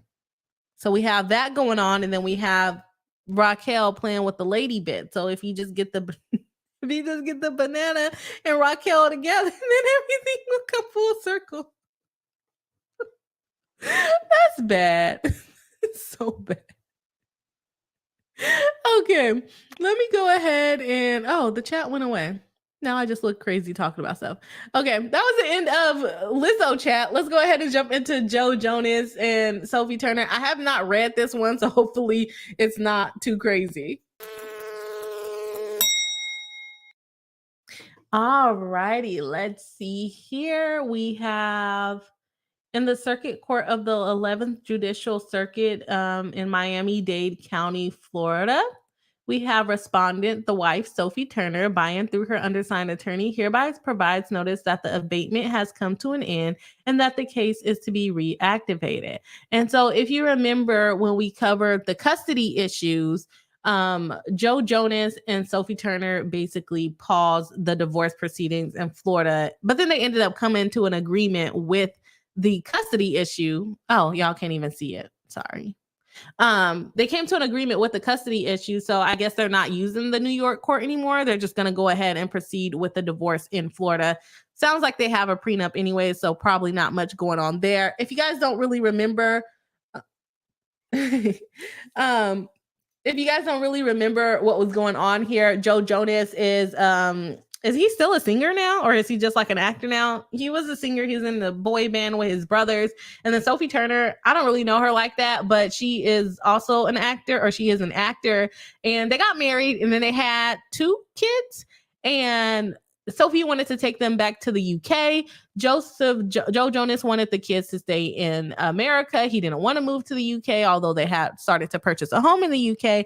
And then basically Joe Jonas filed this lawsuit so that Sophie, or this divorce, so that Sophie couldn't take the kids out of the state of Florida. But they were kind of living a nomad life, and they would kind of live in different places multiple times a year. So they would kind of move around. They didn't really have a forever home, although they did buy a house in Florida. And Joe said they stayed most of the time in Florida. So that's why he filed in Florida for the lawsuit, because once the lawsuit is filed, then you can't take the kids out of state without the other parent's permission. Sophie, on the other hand, was trying to take the kids out the country to the freaking UK. So then Sophie filed a request in New York arguing, what was it, the Hague Convention? I think it's called like Hague Convention, where you can request that the court transfer a case over to another country because that country has jurisdiction. Sophie was arguing that the kids were citizens of the UK because they bought a house there and they were planning on moving there. Either way it went, I don't think they ever decided on whether the kids are residents of the UK. Oh no, they did sort out custody in the UK court at some point. I don't remember seeing a decision as to whether the UK court should handle it or if it was just them agreeing for the UK court to handle it. But now they have custody together. Seems like their agreement is probably coming to an end soon. And now they are back in divorce court, probably getting ready to settle their divorce, because if they've already come to an agreement regarding the custody, there's really no point of fighting, because they have a prenup and they're probably not going to have much assets to divide. So let me know what you guys think about this case. Don't know if it's something that's super interesting to keep following, so y'all let me know in the comments. I'm going to go ahead and transfer over, get Bossy B in here. All right, we got Chelsea B saying, I love Sophie being out and living her life after how bad he tried to make her look. I don't know her like that, so I don't know what she's been doing to be out there living her life, but I'm happy. What I'm happy about is that they found some type of custody plan that works for their family. I know they're both actors and they move around a lot, and it's probably going to be tough on those kids to be, shifted here and there all the time. But I mean, I guess that's really a lot of celebrity kids, to tell you the truth. But I don't know. I'm not a celebrity kid, so I can't really say. And then Kimmy says to Kimmy Locker, saying, I gotta go look at her living her life now. Chelsea B says to Kimmy Locker, yes, it was so nice to finally see people call out what was being said and not just piling on. And I don't know if I ever sided with either one of them. I didn't really keep up in like the blogs or anything like that. But the legal documents to me were pretty clean. Technically, you leaving the state with your kids without permission of the other parent while you're trying to do a divorce or trying to figure out how you're going to divide custody, it is technically kidnapping. So that's all I really remember that could be the worst of what was written in the documents. Kimmy Locker says to Chelsea B, heaven forbid a mother be anything but a mother, especially after allegedly finding out about her own divorce in the news. Yeah, that's messed up. That is messed up. Kimmy Locker says, I think it's interesting that she reactivated the divorce case, especially after so long, because it makes me think they've reached some sort of issue that they couldn't figure out in mediation. So the thing is that they decided custody already in the UK courts. So if they're going to change custody, they probably have to continue to do it through the UK court. So I think custody is resolved, and now all that's left is to get rid of the or to divide out the property. But they have a prenup, so it's probably not going to be much dividing going on. They're basically just getting through the case at this point. So I'm not surprised that she restarted it. If they don't want to be married at some point, someone would have had to restart it.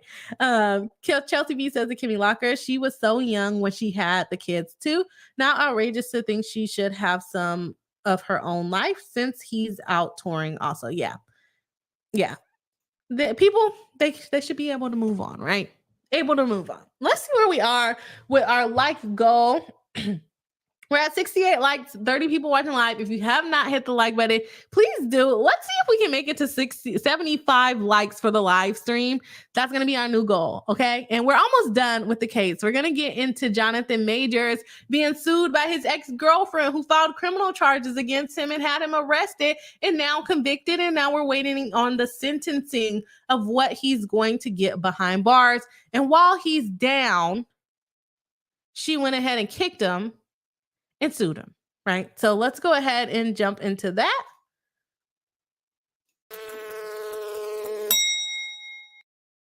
All righty. Jonathan Majors. If you don't remember who he is, he was a bad guy on a Marvel movie, the Ant-Man Marvel movie.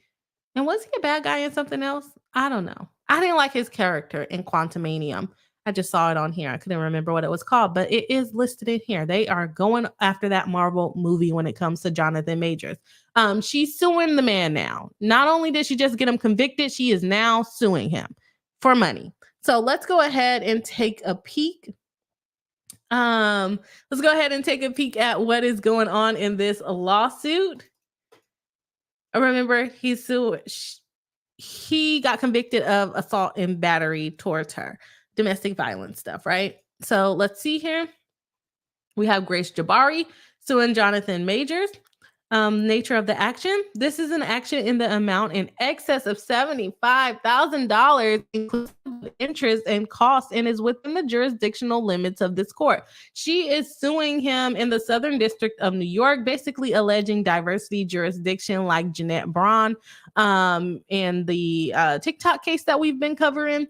And she is saying that he is domiciled or at all times material to this case. Plaintiff Grace Jabari was a citizen and domiciled in the United Kingdom. She's basically saying she's not a U.S. citizen, so she needs to sue in a district court rather than state court because she's not a citizen of New York State. And you can do it with being from a different country as well. And then also that it needs to be over $75,000 as to what they're suing for. Now, even if they get awarded $50,000, it doesn't kick them out the case because guess what? The case already went all the way through. But you have to at least be alleging that you're entitled to $75,000 or more. At all times material to the cause of action, defendant Jonathan Major, hereinafter Majors, has a residence located in New York, and is otherwise sui juris. I don't know what that means off the top of my head. Guess he lives there for the purposes of being sued. Well, we'll go with that. Grace and defendant Majors met in London in August 2021 on the set of the Marvel movie Ant-Man and the Wasp: Quantumania, where Grace was working for the movement director as a movement coach for the series. And he was just like, "Ooh, I like the way you move, girl. Let me get with you." Weird. Grace is not the first person that Jonathan Majors has subjected to verbal abuse or physical violence, a fact known to Grace when she met him. Jump right into it, don't you? You met him and now he's subjecting you to physical abuse. Did y'all start dating? Like, how did you just jump right into that? Oh yeah, he's abusive. Like, lead up to it, build up to it a little bit. But you're saying that you knew he was abusive at the time that you met him. Why would you then get what? People are interesting. I'll leave it at that. This case arises from a pattern of pervasive domestic abuse that began in 2021 and extended through 2023. The totality of the circumstances and the history of the domestic abuse are pertinent to understanding the severity of Grace Jabari's damages. Majors began exhibiting concerning behavior towards Grace as early as September 2021. From then on, the verbal assaults and frightening anger of Majors continued to escalate until the first time that he physically attacked Grace in July 2022. Remember, a lot of this is going to be the basis of what the criminal case was about. She's basically like, well, I won in criminal court, which is beyond a reasonable doubt. And I think I can win in civil court, which is, what's the standard? What's the standard for civil court? Not preponderance of the evidence. What's the other one? I cannot think of what it's called. When it comes to me, I'll say it. Okay, so let's see. Where were we at in the document? In September 2022, Majors physically attacked Grace again, this time causing serious injuries to her body. Soon after, Grace disclosed the physical abuse to a member of Jonathan's management team in an effort to get him help. Majors was furious when he learned that Grace had outed him as an abuser. Still reeling from the perceived betrayal, the relationship between Grace and Majors continued to deteriorate, culminating in yet another violent incident in 2023, where Majors caused Grace to sustain a broken finger and a laceration behind her ear.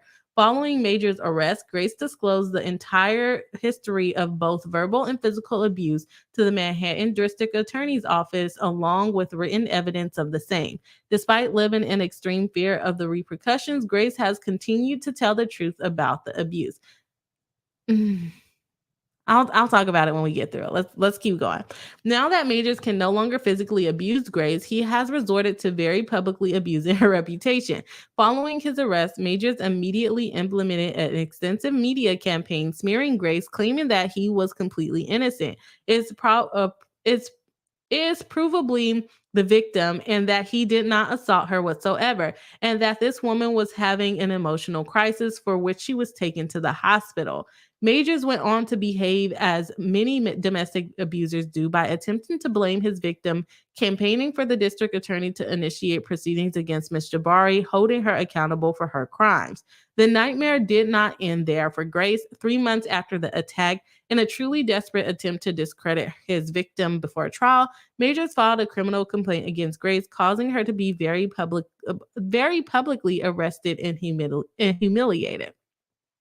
During the criminal trial against Majors, the theme of his defense was to blame his victim and paint her as a liar, with his attorney claiming in his closing argument that this entire case is built on Grace's lies, and boy does Grace lie. These prosecutors bought Grace white lies, her big lies, and all her pretty little lies. Jonathan Major was then found guilty of assault. And shocking denigration of our criminal justice system. Following his conviction and prior to sentencing, Majors participated in an exclusive interview with ABC News wherein he doubled down on his public attack of Grace, claiming that she is lying about the entire pattern of abuse and she has described as he has never laid his hands on a woman. Okay. Now, with this case, I don't know if y'all want to go through all of the factual background. She's basically going to describe what happened from the lawsuit. And I don't have enough bandwidth to read all of this. So maybe we'll just hop around because this is like, God dang, this is 23 pages of her just going through it. Let me see. Okay. I'll probably skip around. Okay. So with this case, I don't really think that the defense did a good job in proving their case as far as him actually breaking her finger and causing the laceration. I don't think they really proved that in the criminal trial. I really think that they wanted to convict somebody. I don't think that they had enough evidence for proving that he caused those injuries. What I do think was proven by the video is that Jonathan Majors did pick her up and throw her into the car repeatedly. And that is enough for abuse. Now, could they have argued self-defense? I think that's what they were going for, that he was just trying to, get her in the car. He also did run away from her after he threw her back in the car. Okay. Her behavior wasn't all the way there, going out to the club afterwards. Like, how broken could you have been if you were out at the club for hours, popping bottles, charging his credit card? I probably would not have found him guilty in that situation, because it's like, okay, yes, could it have been self-defense? I would say no, because she was kind of acting a fool and running away, and he kind of put her back into the car. It's like the jury just ignored everything that happened afterwards of her chasing him down and pulling on him and all of the things.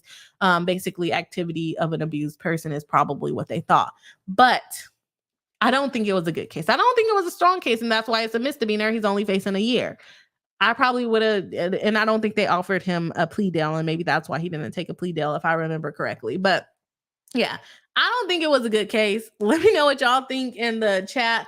Let's go ahead and go through some of the things. I don't remember everything exactly that happened in the case, but let's see if we can, we'll go through some of it, but this is a lot, and I really don't have the bandwidth, y'all. I really don't.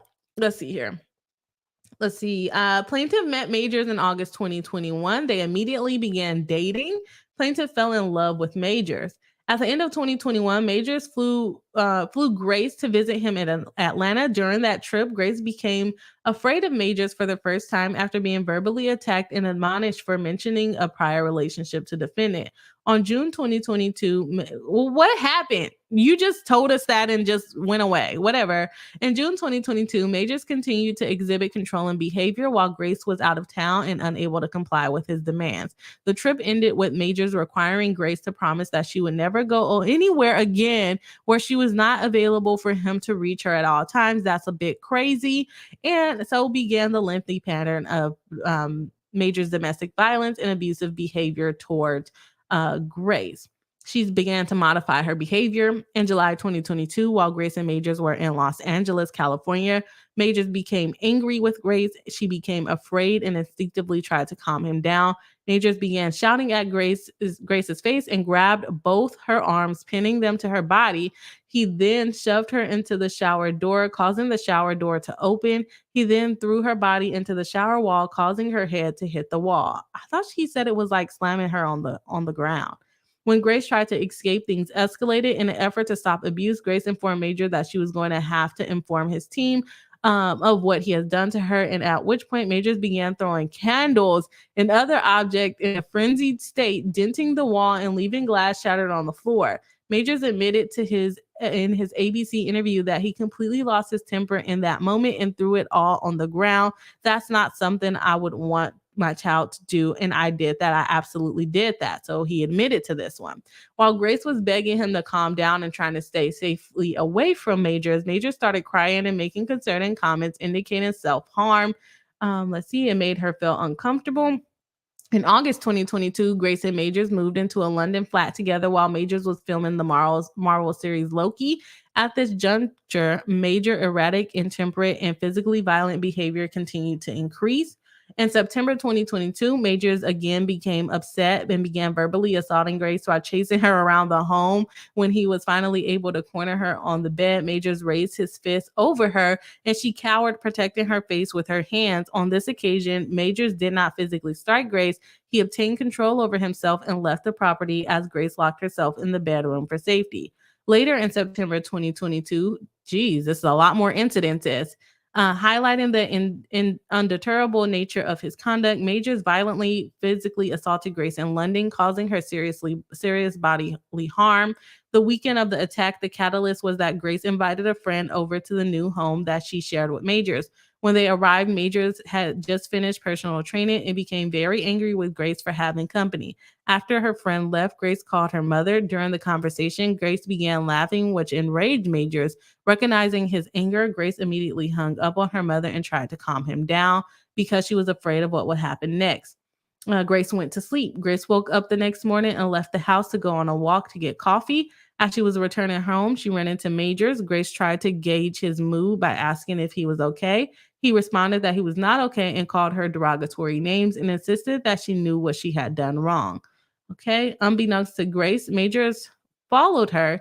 He then suddenly came up behind her, grabbed her headphones from her ears, threw them to the ground, and began stomping on the headphones until they were broken. During this fit of rage, Majors was screaming at Grace in her face and threatening that she had better not be at the house when he returned. When he stormed off, Grace picked up her broken headphones off the ground as two strangers ran towards her to provide her with aid after they witnessed the incident. While packing to leave the house as directed, Grace heard Majors barreling up the stairs. When he arrived at the bedroom, he began throwing objects in anger. Grace was able to escape the home before Majors was able to physically hurt her. Majors then texted Grace and reasoned with her, saying that they made a plan, and now that you told your parents, the whole marriage plans are ruined. Once Grace returned to their flat, Majors began shouting at her, telling her to be more like Michelle Obama and Coretta Scott King and to stick to the plan. Okay, so that's the major part that was kind of going viral during this trial of him telling her to be like Michelle Obama and Coretta.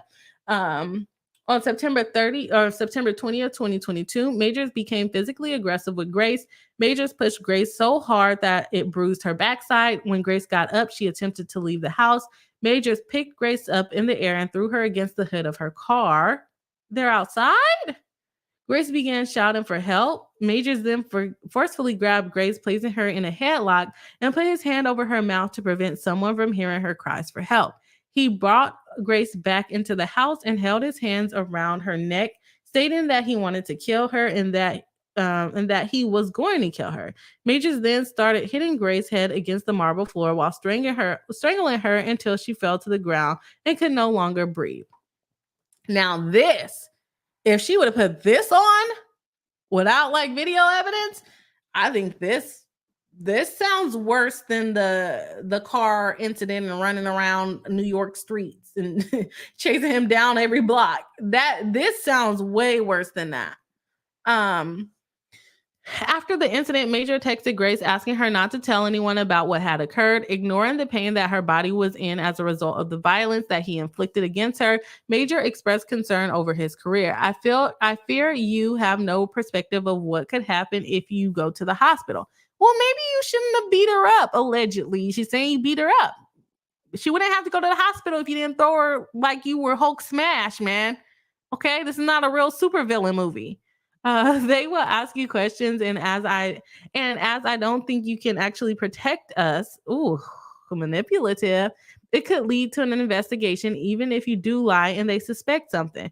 Grace responded, nothing is fake about the pain my body is currently in. I would tell the doctor I bumped my head. If I go, I'm going to give it one more day. But I can't sleep and I need some stronger painkillers. That's all. Why would I want to tell them what really happened when it's clear I want to be with you? Defendant went on to tell Grace, last night I considered killing myself versus coming home. Or maybe I'm such a monster and horrible man that I don't deserve it and I should just kill myself. Grace then responded, why would the man I love throw me around, strangle me, and look at my eyes and say he hates me and wants to kill me? She later goes on to say, I'm reminded of what happened each walking second because I can barely move without pain. I also have to heal physically. That's not me stating other than facts. I have endured a bad head injury and I feel unwell. I have brain fog. I have constant ringing headache.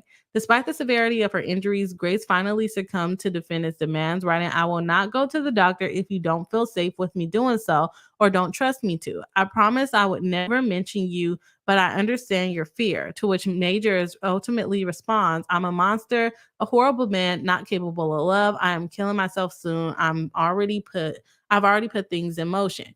The thing about it, I don't remember if they said they were in the UK and stuff when this happened or in America, but in America, if you go to the doctor because of injuries and you're an adult, they do not have to report that. It will be up to you to report it. They literally just take a note and say, hey, do you want some resources?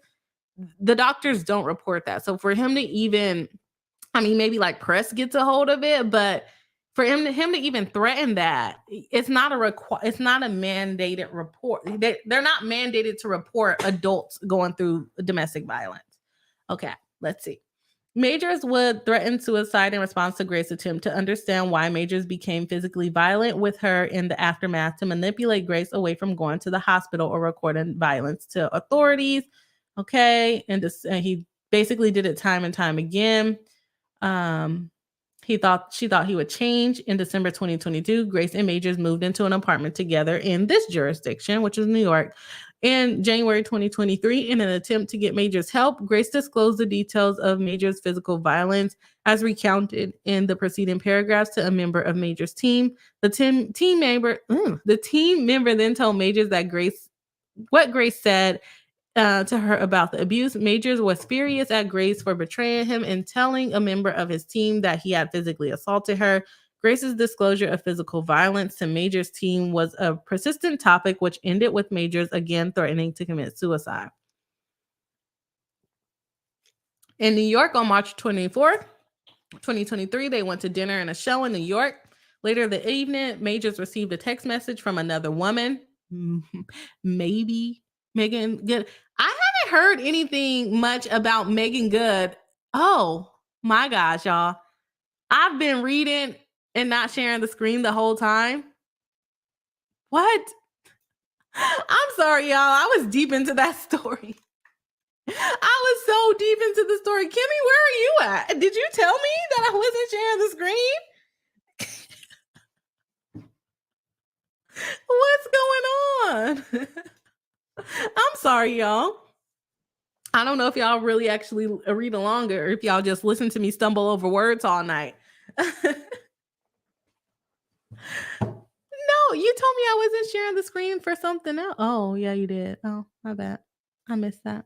I missed it. Sorry. We was in the zone. Anyways, um, okay, they went to dinner and a movie. Later the evening, Major received a message from Megan Good. Like I said, I don't think I've heard anything about Jonathan Majors and Megan Good ever since this stopped. So y'all think they still dating, or you think it was a PR stunt? Let me know. While Grace held Major's phone attempting to read the message, she felt a large weight against her body in an immediate pain in an effort to exert violence to obtain his cell phone. Major tries to pry the phone out of Grace's hand. Grace felt extreme pressure in her right middle finger before Major struck her with an open hand across the back of her head, causing a hard impact to the back of her head and a laceration to the back of her ear. Grace felt continued pressure over her face and chest until Majors regained composure. Majors then exited the car, followed by Grace, who he picked up and threw like a football. Like a football, girl. Okay. Back into the car, banging Grace's head on the top of the vehicle door frame. During the incident, Grace suffered injury to her finger, causing bruising and a fracture, as well as a laceration to her right ear, which required a dermabond repair. After having been isolated, terrorized, and convinced over a prolonged period of time that she did anything against Majors, he would cause her grave bodily injury. Grace was reluctant to report the abusive conduct, but NYPD became involved. She cooperated with the law enforcement. On March 25th, Majors was arrested and charged with intentional assault in the third degree, reckless assault in the third degree, aggravated harassment in the second degree, attempted assault in the third degree, and harassment in the second degree. After his arrest, Majors, through his attorney, repeatedly told the press that Grace was lying, that she was the aggressor, and that Grace was in the middle of an emotional crisis at the time of the event. Majors undertook a concerted campaign to discredit and defame Grace by attacking her honesty, truthfulness, and impugning her mental health. On June 21, 2023, the NYPD informed Manhattan District Attorney Office that Majors had reported to the 5th Precinct with his attorney to file a criminal complaint against Grace, alleging Grace had abused him on March 24th incident, and that he, not Grace, was the actual victim. Consistent with the pattern of intimidating Grace, Majors filed a knowingly false criminal complaint and immediately disseminated the news to national and international media outlets in an effort to use his fame to cause public lash out against Grace and inflict Grace emotional distress. I think they're both kind of abusive. And maybe hers is reactive. I don't know. What do y'all think? I think they work a little toxic. As is required protocol regarding delayed domestic violence cross complaints, the 5th Precinct activated an investigatory card for plaintiff's arrest. On June 28, 2023, the District Attorney Office invited NYPD Detective Ronnie to review body-worn camera video from the underlying criminal case against Majors. Despite the falsity of the allegations, per protocol, the I-card was issued for Grace's arrest, and a wanted flyer, including a photograph, was generated for Grace. On September 20, 2023, the Manhattan District Attorney Office requested that the NYPD issue a desk appearance ticket for Grace in order to minimize the impact of Majors' actions. In October of 2023, Grace was informed that the Manhattan District Attorney's Office would decline to prosecute Grace if she were to be arrested by the NYPD. Around the time NYPD confirmed that pursuant to protocol only, Grace would have to appear to be arrested even though she was not going to be prosecuted. Majors and his counsel proudly filed the knowingly false, incredibly delayed complaint against Grace. In furtherance of defendants' plan to continue to victimize and intimidate Grace, it caused information regarding her impending arrest to be widely disseminated to the press intentionally. Furthering her prolonged victimization, Grace learned from the media that she was going to be arrested, which left her confused and frightened. Grace, who regularly traveled between New York and United Kingdom for work and visited her family, became terrified to do so due to rumors that she was to be arrested because her abuser had filed a retaliatory and baseless police report. Girl, you was going to be arrested. They told you need to show up so that you can be arrested. What do you mean that you thought you were going to be arrested? On October 25th, 2023, following NYPD protocol requirements, Grace reported to the 10th precinct to be arrested, where she was bombarded by a slew of reporters. It was then revealed that the Manhattan District Attorney's Office had declined to prosecute the case that Majors had tried to manufacture against Grace, citing a lack of prosecutorial merit. In December 2023, the criminal case against Majors went to trial. They went to trial so fast. During the trial, text messages were introduced into evidence regarding the 2022 incident wherein Majors caused Grace to sustain a head injury. As a result, Grace allegations that Major had violently physically assaulted her prior to the March 2023 incident became widespread international news. On December 18, 2023, following a trial by a jury of his peers, Jonathan Majors was found criminally liable and guilty of misdemeanor assault in the third degree, recklessly causing physical injury, and harassment in the second degree as as a result of the violent assault that was committed against Grace. I remember what the standard for civil is. It's clear and convincing. I was like, it just popped in my head. Clear and convincing is the standard for civil.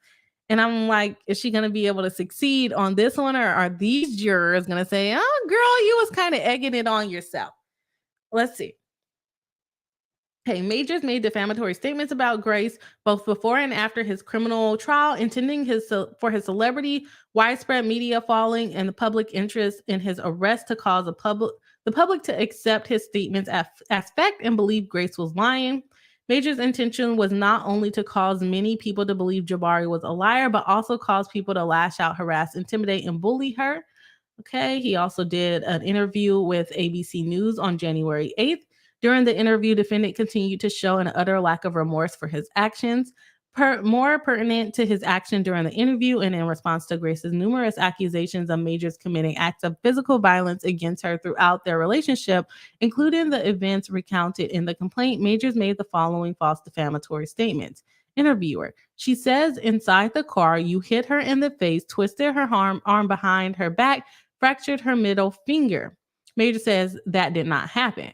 Majors: I know I did not place my hands and strike that woman. Not that woman. It never happened. Interviewer: have you ever had issues with domestic abuse? Majors: I witnessed it but never participated. No, yeah, never exercised it. Not exercised abuse, sir. Sir, exercise it? Okay. Major says, I have never hit a woman. My hands have never struck a woman ever. I don't believe he never hit a woman. I'm sorry. He looked like, not to be mean, he looks like a woman. He looks like a man that would hit a woman. That's just my opinion. Not saying he did it. No, I am saying he did. I think he has. In this pre-sentencing interview, Jonathan Majors publicly claimed he did not hit Grace in the car, he did not break her finger, and he did not cause her injuries during the incident that resulted from the conviction for the assault. Further, in the face of Grace having accused him in and out of the courtroom of an extensive pattern of domestic violence, including to his former team member, Majors brazenly claimed that he had never hit a woman and that his hands have never struck a woman. Put bluntly, Major's defense to Grace's description of numerous acts of violence perpetrated against her was brazenly to defame her and label her as a liar. On February 8th, 2024, New York Magazine published an article where Jonathan, this time through his agent Priya Chundry, and continued to double down on the defamatory attacks, saying, honestly, I don't give a the idea that I should coddle Jabari's feelings, like suggesting I should coddle the woman who accused Emmett Till. Ooh. You say you don't want someone to be polite to the person lying about you. And she was referring to Grace. Also, on February 8th, the New York Times published an article titled Jonathan Majors had a history of abuse in relationships, women say, wherein Majors is accused of physically abusing another woman to whom he was engaged to from 2015 to 2019. in the manner of both physical and emotional abuse that he inflicted upon Grace. Ms. Chandri, again, as an agent of Mr. Major, denied the physical abuse in its entirety and instead claimed that Major's former fiance was the abuser, the exact same defamatory type of strategy that Majors and his legal team deployed against Grace Jabari. As detailed by two long-term relationships that occurred prior to plaintiff, Jonathan Majors has consistently engaged in an escalating pattern of abusive behaviors towards women since as early as 2013. When publicly confronted with Grace's numerous allegations of abuse, Majors has called her a liar at every turn and very specifically claimed that he has never put his hands on a woman with the goal of convincing the world that Grace is not a victim of domestic violence, but instead a crazy liar who should be treated as such. I actually got through that pretty fast. I thought I wasn't going to get through that. Thought I wasn't going to make it, but I did. Okay. I don't know. What do you guys think? I don't think he should have been convicted, but I know it's a very margin in which to be convicted on those type of crimes. But these things that she's alleging in here, if she can prove that, which she has the backing of the criminal court finding him guilty, if she can prove that, I think she's going to win it and she's going to get some damages. Is it going to be $75,000? I don't know. Let's see what the chat has to say. Bossy B, bring it in. Oh, we are at 72 likes. Our new like goal is 75. So if 3 more people hit the like button, we hit our like goal for the stream and we get another cheering action going on here. So let's go ahead and jump into the comments. Tanya D says he was in several other things before coming to Marvel. Yeah, I know. I just didn't know him. I only learned of him from Marvel. Just Me MD says, did you say 75,000? So that's the minimum. As far as to file in district court under the diversity jurisdiction, you have to be alleging $75,000.01. So more than $75,000. That's the minimum. Cheryl Reed says, money, money, money. Yeah, she's like, I already run in criminal court. This has to be easier because the clear and convincing standard is lower than the beyond the reasonable doubt standard. So I see why she's doing it. Gabrielle George says, to jurors is one's own right, not under guardianship or power of attorney. Okay, thank you. Makes sense. Kimmy Locker says, you were right. The standard preponderance of the evidence, is an even lower standard. So, and I guess it depends on what court you're in. In my court, in California, preponderance of the evidence is for like lower civil, I say lower civil cases. So like the family law that I practice, that's preponderance of the evidence. You just need 51%. You just need 51%. And then in our civil courts, the standard is clear and convincing evidence. And this is just like general. So depending on whatever you're suing under, it could have a higher or lower standard, right? But in general, preponderance of the evidence is the lowest standard, 51%. And then clear and convincing is our civil standard for most things, and that's clear and convincing. It's about 75%, and then beyond a reasonable doubt is like 99.9% sure this person did that. So depending on what case or what court they're in, it could be preponderance of evidence. I don't know. I think in the district court it might be clear and convincing though. Gabrielle, well, they still have to use New York law. So I don't know. We would have to see what New York, with claiming assault and defamation, I'm thinking it's going to be clear and convincing evidence. Let's see. Gabrielle George says, joining late, but wanted to say I really like the thumbnail style tonight. Thank you very much. Kimmy gave me some ideas and then I did that. I was like, oh, that's kind of cute. Okay. Kimmy Lockett says to Gabrielle George, right? It's so pretty. Thank you. Just Me MD says, question, does most entertainers carry some sort of insurance for lawsuits like the insurance dispute payments with Amber Heard? They should. I probably should. On the internet talking mess and laughing at people, yeah.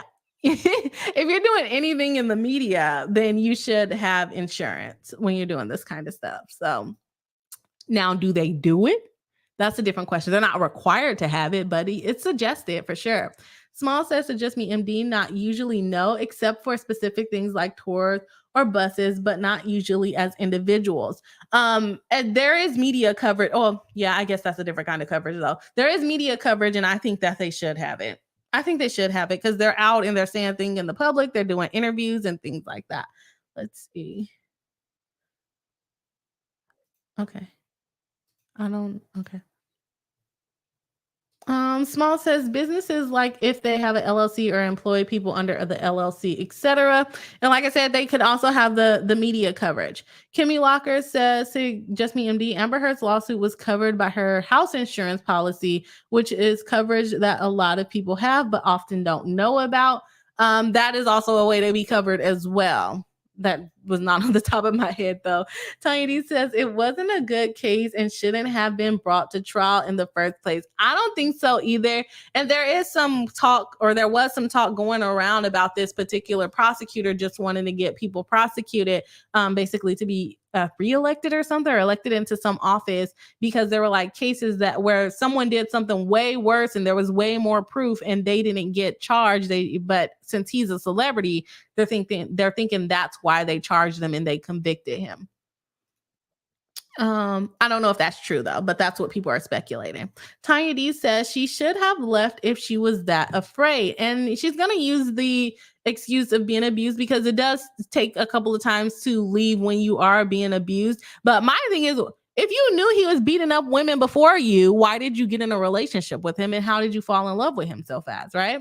Cheryl Reed says they were not married and actually not together long. Leave, walk away. Sounds like she was starstruck. Sounds like it, right? And she said she knew about it before she even started dating him, but then she started dating him immediately. Like, come on, girl. Cheryl Reed says, is there any proof that he did all of this? Why not go to the hospital? I think she waited like a couple of days to go to the hospital too. But there's video evidence of like him throwing her back into the car and her chasing him down the street. There's video of all of that. But what actually happened in the car? No, we don't have any evidence but a he say, she say. And to me, on the street, when she's chasing him blocks down the road, she turns into the aggressor to me. And two people can be the aggressor, right? There can be an initial aggressor and then the primary aggressor, that one that keeps pursuing after it's over. And she was, to me, pursuing after it was over. Tanya D says, this sounds like Amber Heard. If this man was throwing her against the wall, the ground, etc., she should have a lot more damage to her head and body. So apparently she didn't report that one, the one where he was slamming her head. And she's like, oh yeah, I'm just not going to go to the doctor because you're scared to get in trouble. Like, girl, have you ever heard of a concussion? You want to die in your sleep trying to take pain pills to get rid of your concussion? Girl, what are you talking about? F him. Like I said, they're not mandated reporters for adults. You're an adult. Cheryl Reed says to Tanya D, I absolutely agree with you. Tanya D says she could have brain fog and headaches from drinking too much. That's true. That is true. Tanya D says just toxic. They both should have both walked away. Agreed. And you can see he did try to walk away after. I do think that he probably tried to snatch his phone out of her hand. I do believe that. Now, do I believe he twisted her arm to do it? I believe her arm may have twisted as he's trying to pull her phone, but I do believe that she was wailing on him and trying to beat him up to keep the phone. I do think that too. I think they was fighting. I think they were fighting. Kimmy Walker says, I was kidding. Oh, sorry. I was kidding. That's why I said not to check the private chat. I definitely missed you not sharing. Where's a sleepy pair tonight? It's okay. It's okay. Chelsea B says, this is one of those cases where I think there's her side and his side and then the truth. I agree. And I think that he had pretty good evidence by putting on the driver. The driver said, no, she was beating him up. She was beating him up. She was mad that something was in his phone. Do I think he defended himself? Yes. Do I think he tried to protect her by her getting out of the car and him shoving her back into the car? Yes. Could he have done it a little bit nicer? Yes. Is it still abuse? Yes. So it's 2 things, 3 things, 4 things can be all true at once, right? The young legend said, is there a limit to how many times a person can take someone back to court regarding a lawsuit? If you're talking about like criminal cases, double jeopardy, if you've already prosecuted one and whatever the judgment is, then no, you can't bring them back. And also If you go to a case and you go all the way through trial or you get through a settlement, then no, you can't bring it back. That's why we say this is dismissed with prejudice or without prejudice. Without prejudice means that you can still bring it back. It hasn't been fully adjudicated yet. They also call it res judicata, and for some instances, I think it's the same thing as without with prejudice because it's already been adjudicated. So that applies in both criminal and in civil. So like when you see people dismissing cases, usually it's without prejudice, so then they can bring it back for the same issue. But you can also agree to dismiss something with prejudice without adjudicating it because you came to a settlement, which also counts as a judgment. So technically it's adjudicated by agreement, right? So the limit is if it's without prejudice, as many times as the court allows you to. If it is with prejudice, then you only get that one shot. And once you get dismissed with prejudice, then it's done. Or you get a judgment, then it's done. Okay. Cheryl Reed says they're still dating. No, they're not. Oh, sorry. I thought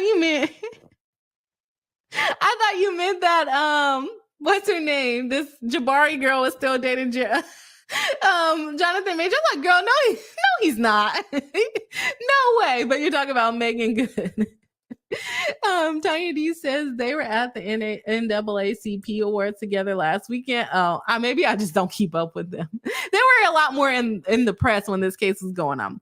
Just Me MD says PR move. Megan is his Coretta/Michelle and his move to get the Black community support. At the same time, I do agree with Tanya D. I don't think he intentionally was trying to hurt her. I don't think so either. I think he was trying to get her off of him. And there is a thing where two people are considered crazy. Like, it doesn't have to just be one person. They both could be toxic. Tiny D says, question, since she's bringing up more background info, can he bring up her substance abuse, I'm guessing? Because he put SHX. Thinking you mean substance. Her history. Oh, history. There we go. History of substance abuse. Yeah, he can. If he can say, well, she was attacking me because she was drinking alcohol, he can bring up whatever he wants to. But her being on alcohol does not necessarily give him the right to then abuse her, right? He can try to discredit her about, not having a good memory because she was always drinking alcohol, but he will also need proof of that, right? So, I mean, pictures of her passed out with an alcohol bottle in her hand would be pretty good evidence, but just saying that she's drunk, yeah, you can bring up whatever you want, but are you going to be able to prove it? If not, it's going to be dismissed as, invalid evidence. Kimmy Lockett says the Tiny D, for sure, civil can and most will get messy in ways criminal isn't supposed to. Exactly. If you can find a way to get it in, you get it in, right? Just Me MD says, question, since this is civil, then that means depositions where they are free to ask any questions. Yeah. So they can ask anything, and he cannot say, oh, I have a Fifth Amendment right anymore unless he's appealing, right? So they're going to be able to depose him and talk to him about the case versus in a criminal case, you can't really do that. So yeah, they will be able to ask him questions now. And since there's no pending criminal charges against him, he doesn't have that Fifth Amendment right anymore unless he's appealing. Kimmy Locker says to Just Me MD, not any question, but unless a question is pretty crazy or the parties are particularly adversarial, questions can be asked in depots, then attorneys object to the answers coming into court. Yeah, that is a good explanation too. Chelsea B says, I think in general, abusive relationships can be very nuanced. This case was so messy though. Seems like she stuck it out for longer because of who he was. I would agree with that. They don't even seem like a normal couple. Like when you look at their appearance, they don't look like two people that would date each other to me. And I think she was like, up and coming. And some people say he was in more things before. I never really noticed him, but she's probably like, oh yeah, I like you in that leotard, sir. Let me get some of that new money. Let me get some of that new money, honey. But yeah, like they're moving in together after all of these things happen and everything. So I think they both were kind of toxic. How do you fall in love with somebody that quick and just start dating them? Oh, you used to beat girls up. Oh, I'm in love. Oh, well, don't beat me up. Like, girl, what? Why would you think he wouldn't beat you up if he was beating up other girls? Tanya D says, I wasn't checking for them. They were sitting behind New Edition who were getting inducted into the NAACP Hall of Fame. Nice. Kimmy Lockett says, not the leotard. She probably did say, hey, sir, in your leotard. You're looking kind of beefy. I gotta get it together. I am so surprised I just streamed for 2 hours, y'all. Like my brain is running on 1% energy. I'm so surprised that I made it this far. Tanya D says, random, but Megan Good is close friends with Ricky Bell's wife, Amy. They grew up together and were in a singing group together. Oh, that's cool. You know what? I didn't realize that Megan Good was Vanessa at first on My Wife and Kids. I just like started rewatching that show on Netflix because I fall asleep to it. But I didn't. Oh, ouch. I didn't realize that she was on My Wife and Kids. But, that's being young. Anyways, let's see where we're at with our like goal. We are at 72 likes still. If you have not hit the like button and you are here watching live, please do go ahead and hit the like button. Our goal for the stream is 75 likes. Let me go ahead and put Bossy B in as we are about to close out. Okay, shout out to the chat for really getting those likes up. Well, no, it actually just went down. So who's playing games with me? We're now at 71 likes. Y'all don't want to hit the like goal or something? Don't accidentally unlike it. Oh my gosh. I done put on so much Carmex, girl. What do you got going on? Okay. Now my lips is all greasy. But anyways, as I was saying, this is a really good live stream, guys. Thanks for joining live. Remember, we will be live on Saturday at 12 p.m. Pacific Standard Time with the members of the YouTube channel. Don't leave me hanging in the beginning, y'all. Y'all can clock in early. Y'all can come into the backstage early. Don't make me talk to myself in the beginning. I would love to see the members on live stream discussing some of the cases. I'll try to find the top rated cases that we've covered so far in the for the first quarter. I guess we're in the first quarter, right? Try to find the top cases that we've been covering over the last 3 months because we've been pretty consistent. I'm pretty happy about that. Pretty consistent. Can't wait to join you guys live. And we do have the MVB is going to be Deacon Fatal. All right. I don't know if she's still here, but Deacon Fatal is the MVB of the live stream. Let's see where we're at with our likes so we can set the like goal. It keeps going up and down. It just went from 73 to 72. I don't know what's going on. I don't know if we're going to reach our like goal. We got 1 minute, guys, 1 minute to reach this like goal. I'm going to go ahead and set the replay like goal at 125 likes. So 50 more likes by Sunday's live stream. So we'll see if we reach it by then. And we didn't reach the like goal for this stream, but that is okay. It should be there in a couple of minutes, hopefully after the live stream is over. Thank you everyone for joining me live. I will see y'all on Saturday, and I hope everyone has a good rest of the week and weekend.